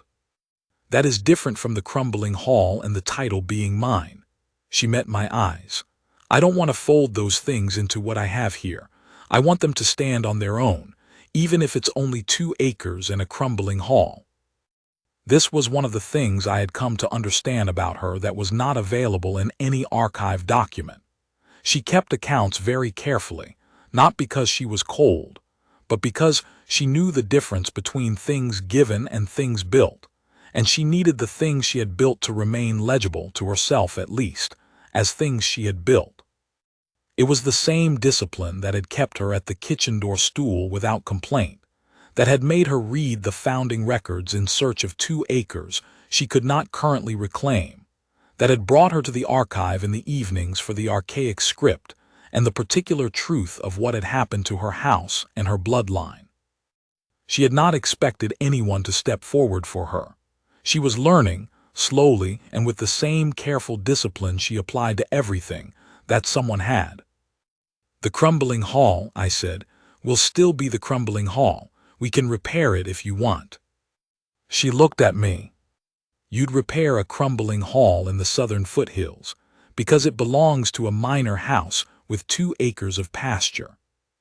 "I'd repair a crumbling hall," I said, "because it matters to the Luna of Varenhold, which makes it matter to Varenhold." A silence. In the archive the evening bell sounded, and Elder Howe turned a page.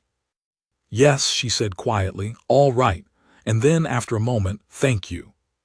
"For which shelf?" I asked. She looked at me, and the not-quite smile became something more definite and warmer. "All of them," she said. There is a particular quality to the winter evenings in Varenhold that I had never noticed before she arrived, and cannot now fail to notice. The way the lamplight in the archive makes the old stone look warm rather than cold. The way the sound of the wolves in the kennels, settled for the night, comes through the walls as something reassuring rather than something to manage. The way the east wing courtyard, blue in the dusk, holds the light for the few minutes before full dark in a way that has a name I do not have the vocabulary for. I notice these things now. I did not notice them before. I told her this once, sitting in the archive on a winter evening of our second year, when Elder Howe was in his chair with his lamp, and we were at the main table together, the boundary between my documents and hers somewhat blurred by the course of the evening's work. She looked up. "What kind of things?" "The quality of the light," I said, "the sound of the wolves at night, the particular warmth of a room that's occupied." She looked at me steadily. "I was a different kind of king," I said, "before you came." "You told me," she said. "I thought I was correct," I said, "about how to be a king. I thought precision and distance were the same thing." "And now?" I thought about Den Caskin at the council session, asking the question that had caught the 8-month-old error. I thought about the stable master and the Thornberry mare and the mineral supplement, and the 2 acres of pasture and the coastal trade figures and Lord Caskin's 3rd paragraph concession. I thought about the survey notation in Elder Howe's archive that had become a formal return, and the blue-green dress, and the Moonstone's warm glow that had not dimmed since the rite. "Now," I said, "I think precision and distance are not the same thing at all." She was quiet for a moment. "Then, what are they?" "Precision is knowing what is true," I said. "Distance is choosing not to care whether the truth serves the people it is supposed to serve." I paused. I was precise. I was not, I think, fully present. She held my gaze with the dark, steady eyes that were not guarded with me anymore, had not been guarded with me since the evening in the East Wing when she said I will be at the right. "You are very present now," she said. "I am," I said. "You are very easy to be present with." A silence. Elder Howe's lamp made its small, warm circle. "Aldrich," she said. "Yes." "The Eastern Survey," she said. "The one for the spring boundary review. There's a discrepancy in the western margin that I found yesterday. I left a note." I looked at her. "It's on your dispatch folder," she said. "You are using an intimate evening in the archive," I said, "to tell me about a survey discrepancy." "The survey discrepancy is time-sensitive," she said. "The intimate evening in the archive is not." The not-quite smile. "We have many of those." "We do," I said. "The rite was 2 years ago in 3 weeks," she said. "I know," I said. "Elder Howe wants to do a commemorative entry in the archive," she said. "He told me. I think you should let him." "I had already agreed to let him," I said. "He'll want specific details," she said. "The order of events." "He was there," I said. "He wants your account," she said, "from your perspective. He thinks the record should have a first-person voice." A pause. He told me it should sound like the kind of account that a man of 43 writes when he is looking at 2 years and seeing them clearly. I looked at Elder Howe, who was reading his volume with perfect absorption. "I'll write it," I said. "Good," she said. She went back to her document. I sat with the winter evening and the lamp and the quiet of the archive and the wolves settled in the kennels beyond the walls. And my wolf, who had been still and quiet and entirely present for 2 years, and who had known before I did and before the stone and before anything what was true, and I thought about what I would write. I would write, the day the wards arrived, the wind came with them. And I would write about an evening in the archive and a woman who read the archaic script and thanked me for a specific shelf. And I would write about the vault of the founders and the light that had no name and her palm on the stone and the wolves of Varenhold howling through the walls. And I would write about the East Wing courtyard in the blue winter dusk and about what it is to be a king who has learned the difference between distance and precision, and about what it is to be present, fully present, for the first time in 23 years. That is what I would write. And it would be, from the first word to the last, the exact truth. I have not told the full story of the first weeks. I have given the shape of them, the wards arriving, the archive, the Moonstone, the rite, but the shape is not the same as the texture, and the texture is where most of what mattered actually lived. So let me go back and fill in what the shape leaves out. In the 3rd week after the wards arrived, there was a dispute among the Eastern ward families. It was, at its base, a small thing, a disagreement about precedence at the morning briefings, specifically about the order in which the wards filed into the chamber. The Eastern settlement families had a historical claim to a certain position that predated the most recent border adjustments, and Den Kaskin's reading of the current rankings placed them below the point they felt their history warranted. The dispute was communicated through Orvath in the careful language of people who were representing their families' positions, without wanting to appear to be doing so, and it landed on my desk on a morning when I had 3 more significant things to deal with and limited patience for a procedural argument. I asked Orvath to look into the historical precedents. He came back 2 hours later with a note in a handwriting I recognized, which was not his. The note outlined, in 3 precise paragraphs, the relevant historical precedence rules, the specific border adjustment that had created the current ambiguity, and a proposal for a 2-step resolution that would honor both the historical claim and the current ranking without requiring a formal dispute proceeding. The proposal cited 3 documents, 2 of which were in the archive's founding records section. I looked at Orvath.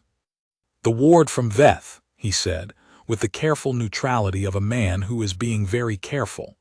"She was in the archive this morning. She mentioned that she had come across the relevant records and that the matter seemed resolvable." "She did not bring this to me directly," I said. "No, my king," Orvath said. "She brought it to me. She said," he paused, looking at his own hands. "She said she was not sure whether it was appropriate for a ward to offer an unsolicited opinion on a council matter. She said she would leave it to your judgment whether the note was useful." I read the note again. The proposal was correct. The citations were accurate. The resolution was cleaner than anything the Eastern family's own representatives had put forward, and it addressed the underlying issue rather than just the surface argument. It would take approximately 40 minutes to implement, and it would remove a source of friction that had the potential to complicate the right planning significantly. "Tell her," I said, "that the note was very useful and that she should not be concerned about the appropriateness." Orvath left. I folded the note and put it with the Resolved Matters folder, and I sat for a moment thinking about a woman who had read 3 founding-era documents in the archaic script in her spare time, and had written a council proposal in the margin of her own mourning, and had then wondered if it was appropriate to submit it. It was appropriate. It was more than appropriate.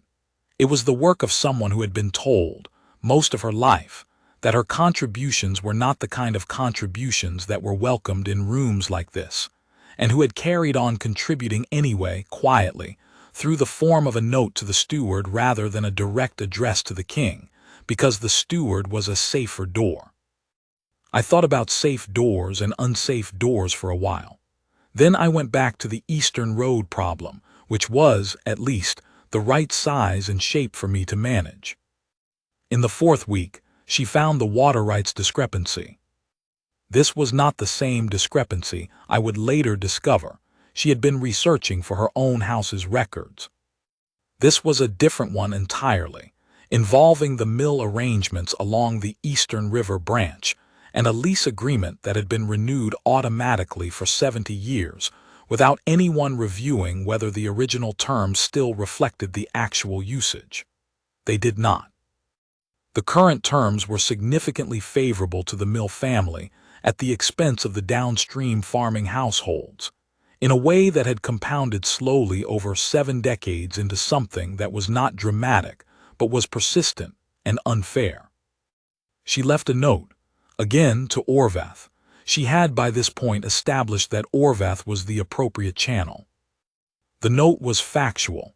It outlined the discrepancy, cited the relevant documents, and suggested that a review might be warranted. It did not urge action. It did not advocate.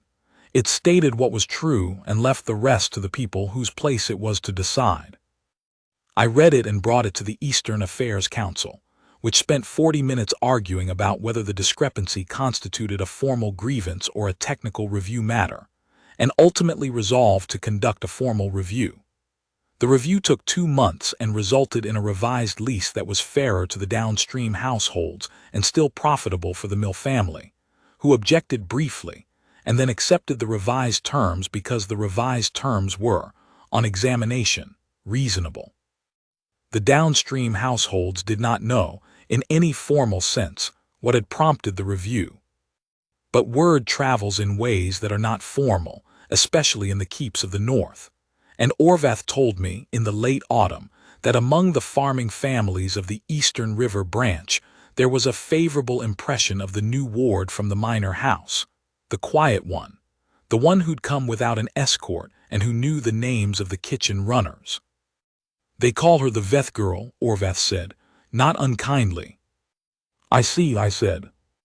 "Lord Caskin's people call her that unkindly," Orvath clarified.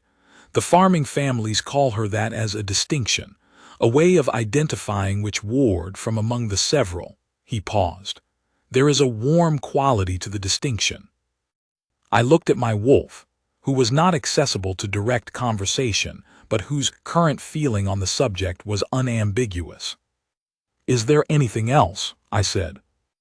"The kitchen staff have submitted a request for an additional supply of the herb she uses on the windowsill," Orvath said, "for the East Wing kitchen. They say it improves the temperature regulation of the drying area." I stared at him. "They asked her about it," he said.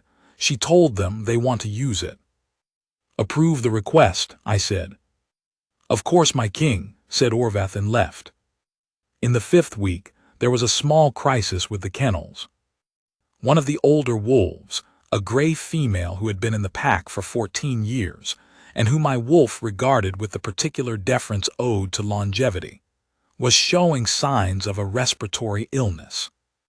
The kennel master had done what he knew to do, which was limited, because respiratory illness in older wolves was not well documented in the current kennel records. She was stable, but declining slowly. I heard about it from the kennel master at the morning briefing. I asked the relevant questions, noted the stable status, and moved on to the next item, because that is what you do when you are managing a keep of several hundred people, and the illness is stable. 4 days later, the kennel master came to me with a different report. The gray female was improving. Her breathing was easier. She was eating. I asked what had changed.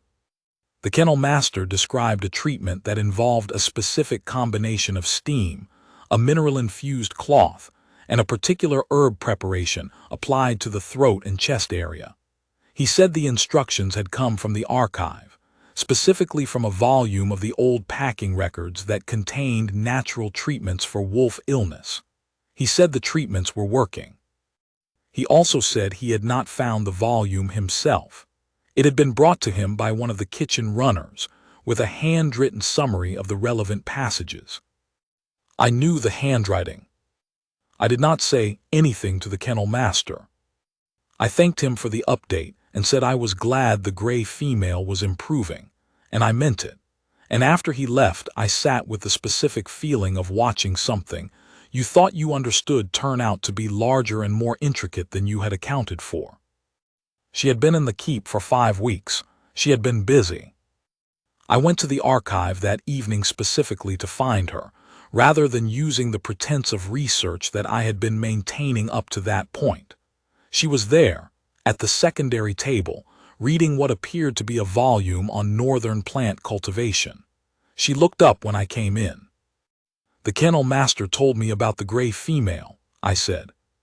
She set the volume down. "She's improving," I said. "I know," she said. "He sent a note to the archive this morning through the runner to let me know the treatment was working." A pause. "She's 14 years old. The packing records suggest that respiratory illness at that age can be managed with the steam treatment for several years if caught early enough." She looked at me steadily. "I don't know if she'll recover fully, but she should have more time." I looked at her. I had been looking at her in one way or another since the day she came through the receiving hall door, and I had gotten better at reading what I was seeing, but there were still moments when what I saw exceeded my ability to describe it. "Why?" I said.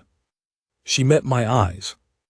"Because she's been in the pack for 14 years and she was sick and I could find the relevant information," she said, as though this were straightforwardly logical, which it was, except that finding the relevant information had required reading a packing record in the archaic script, and writing a summary for a kennel master, and arranging for a kitchen runner to deliver it, all in the space of a morning that she had also spent at the regular briefing, and reviewing the water rights documents. None of which was required of her, none of which was her explicit responsibility, none of which made her ward arrangement any more or less stable. "Because it was the right thing to do," she said. "Because it was the right thing to do," I repeated. "Yes." I sat down. Not at the main table, the secondary table, across from her, which I had not done before in this archive.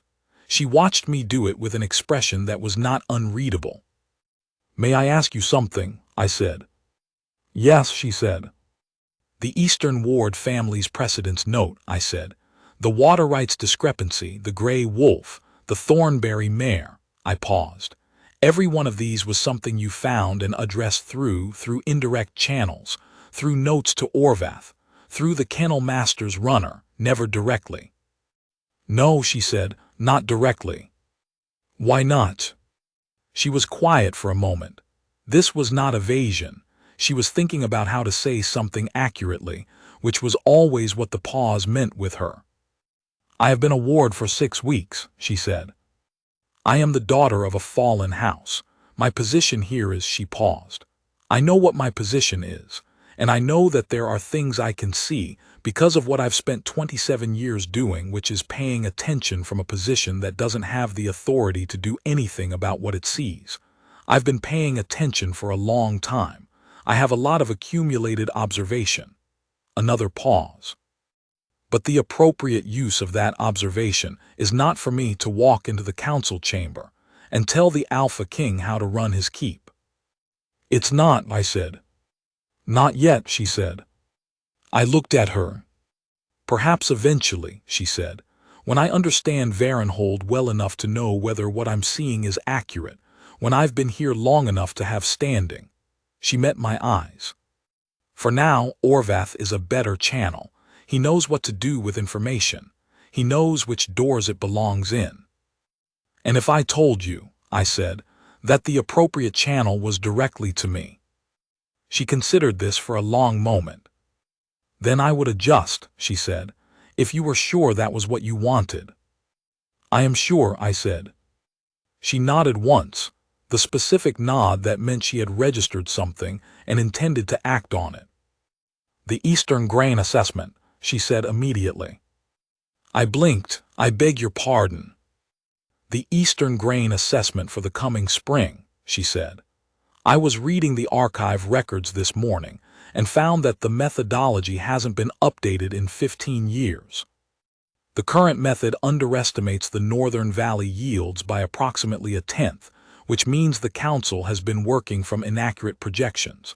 The spring plan needs the corrected figures before the seed allocation decisions are finalized." She looked at me steadily.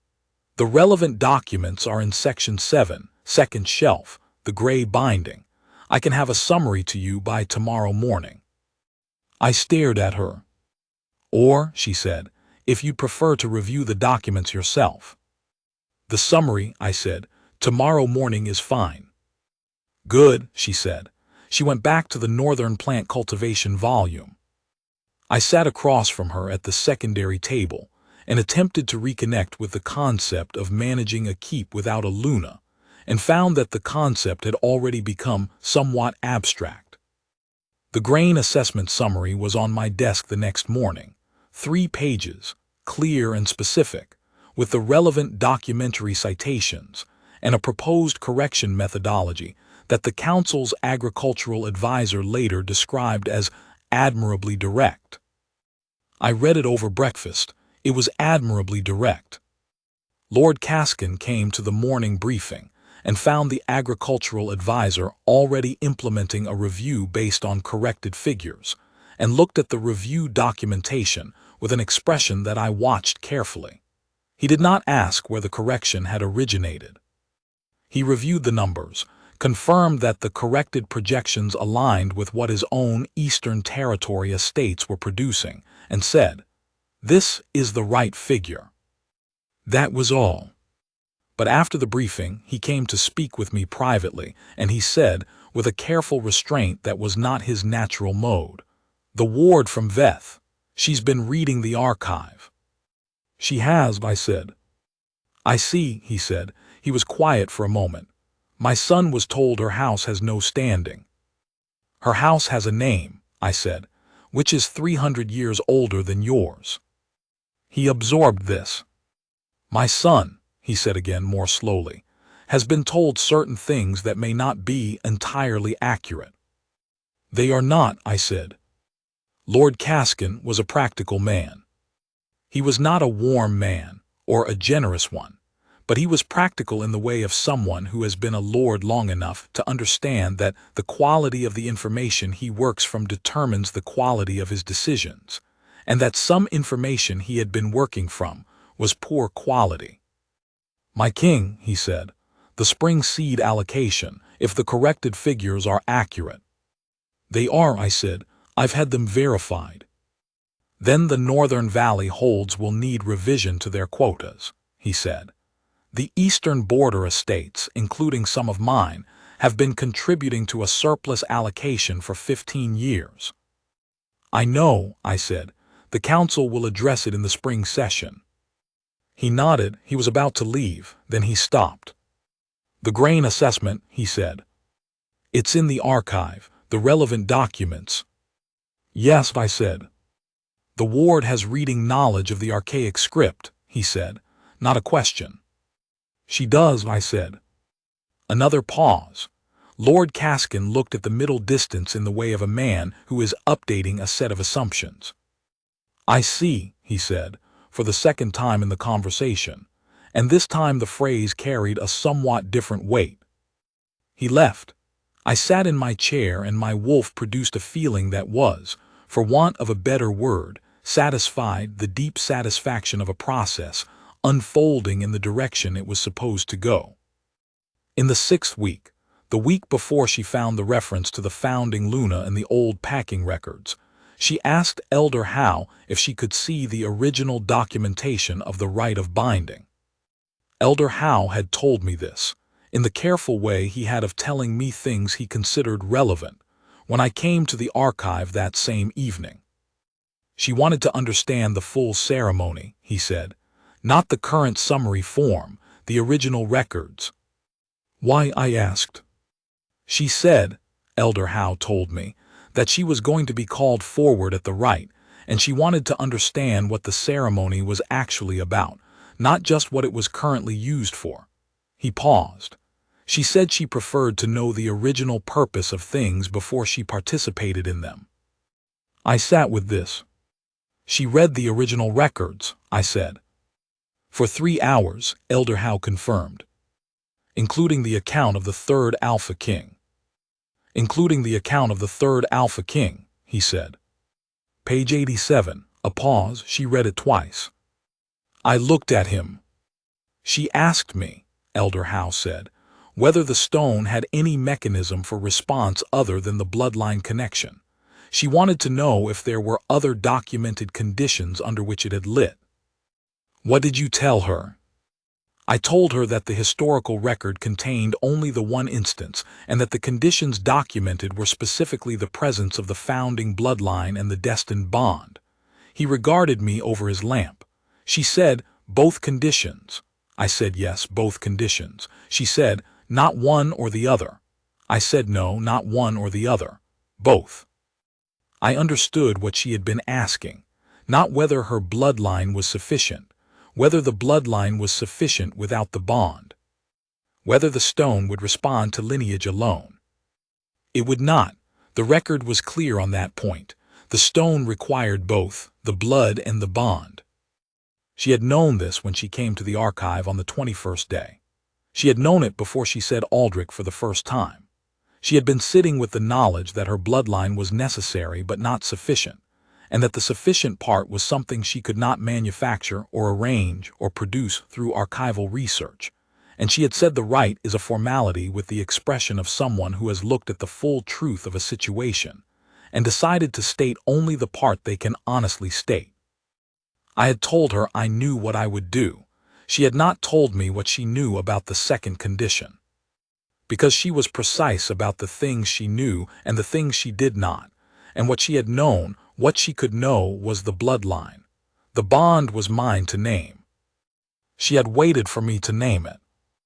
I sat in the archive that evening with this understanding, and Elder Howe turned his pages, and outside the walls of the keep the early winter came down from the Gracespine Mountains, and my wolf, who had been waiting since the 11th day before her arrival, was patient in the particular way of something that has already found what it waited for and simply needs the rest of the world to catch up.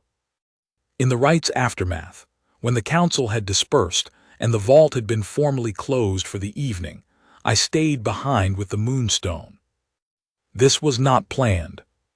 I had finished the required exchanges with the senior lords, signed the appropriate documentation, addressed the immediate administrative questions, and was in the process of walking out of the vault when I found that I had stopped at the iron cradle and was looking at the stone. It was warm, not hot warm.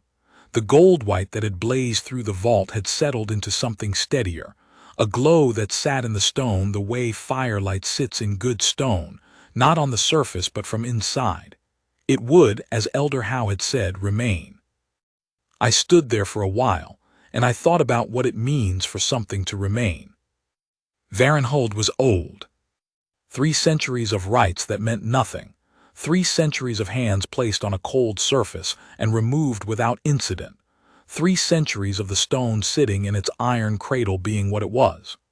Waiting, if you believed in that kind of waiting, which I had not before, being a precise and strategic king who thought about systems and did not think much about whether stones could wait.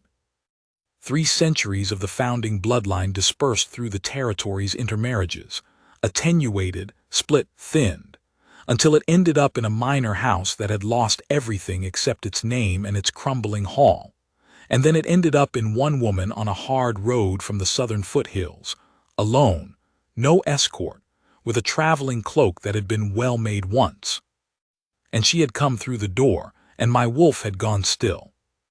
I placed my palm on the stone. Not as part of any ceremony. The ceremony was over. I placed my palm on it the way you touch something you want to understand, carefully, honestly, to feel what is there. The stone was warm. It responded to the bond, not the blood. I had no founding blood. I was Varenhold's king, descended from a line that had nothing to do with the three original houses. But I was also the Alpha King, and the Alpha King's destined mate was the one the stone recognized, and the stone had recognized her, and the bond between us was real and old and not of my making, which was its own kind of profound thing to understand. I had not arranged this. I had not strategized my way into it. 23 years of careful management and cold distance, and it turned out there was a thing that management and distance could not produce or prevent, could only receive or refuse. I had not refused it. I took my hand from the stone. The warmth remained. My king. Orvath in the doorway, with the expression of a man who had been standing there long enough to know what he was interrupting, and had decided to interrupt it anyway because of something important. The Luna, he said. She's in the East Wing. She asked me to tell you, she said to tell you she would be in the archive tomorrow evening if you wanted to come. I looked at him. She knew I'd stay behind here. I believe, Orvath said, that she has made a study of your habits. I thought about this. She's made a study of everything else. She has, he said. Tell her I'll be there, I said. Orvath nodded. He was still carrying the expression. What? I said. Nothing, my king, he said. I'm very pleased for you. That is not nothing, I said. That is the opposite of nothing. Then I am very pleased for you, he said, and it is not nothing. He left. I stood alone in the vault of the Founders with the warm stone and the settling quiet of a place that had been waiting for a very long time, and I thought about the archive tomorrow evening, and a woman who read the archaic script, and who had placed her palm on a stone that had been dark for 3 centuries, and brought it back to light. Varenhold had been without a Luna for 23 years. It would not be without one again. I have been thinking about what it is to know something before you know it. My wolf knew.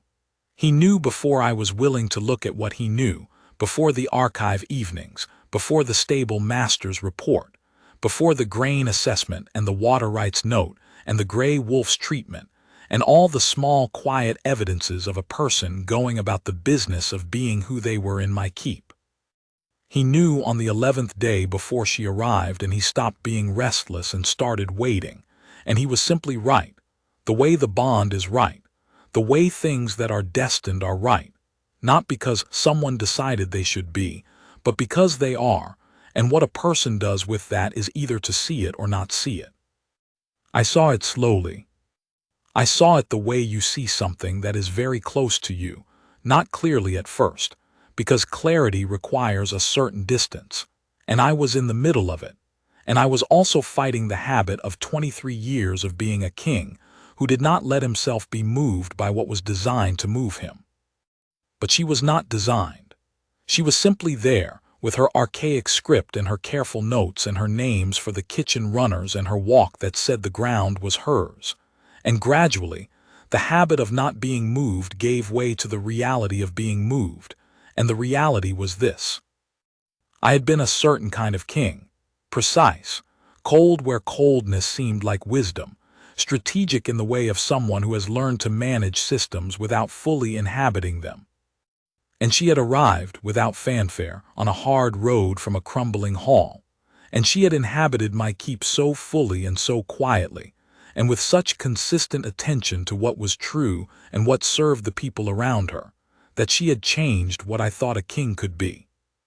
Not by telling me, not by arguing for a different approach, by doing it every day in the East Wing and the archive and the stable yard and the kennel and the council briefings, until the way she moved through the world was more real to me than the way I had moved through it before.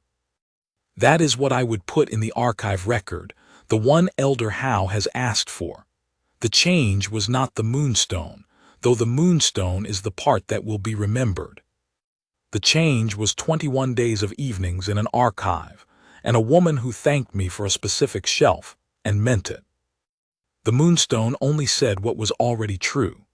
The truth had been accumulating since the 11th day before she arrived, and perhaps longer, and will go on accumulating for as long as Varenhold keeps its black granite walls and its founder's vault and its wolves in the kennels howling at the winter sky. She is in the archive now. It is a winter evening, our second year, and Elder Howe is in his chair, and the lamp is making its circle, and she is reading the northern cultivation records, because she has decided to learn about the highland growing conditions in advance of the spring planting season, which is not her responsibility to manage, but which she has nonetheless decided to understand. In a while I will go to the archive. We will work in the quiet that is not the absence of conversation, but the presence of something more comfortable than conversation. And at some point, she will say Aldrich in the way that means the next sentence is important, and it may be about a survey discrepancy or a precedence protocol or a packing record she has found. And I will listen, and I will be glad that she says it. And when we leave the archive for the evening, I will walk beside her through the keep, and the wolves will be quiet in the kennels, and the Moonstone in the vault of the founders will be warm, as it has been warm for 2 years, as it will be warm for as long as we are both in this keep, which I intend to be a very long time. My wolf is still. He has been still for 2 years, and he will be still for as long as there is reason to be still, which is the same reason a stone that waited 3 centuries is now warm, and the same reason the ground under her feet has always been hers, and the same reason the truth matters even when it cannot be immediately reclaimed. 2 acres, or a bloodline, or a name for the thing that happens when the right person comes through the right door and your wolf, after 11 days of waiting, finally goes quiet. That is the truth that goes into the archive. All of it is the truth.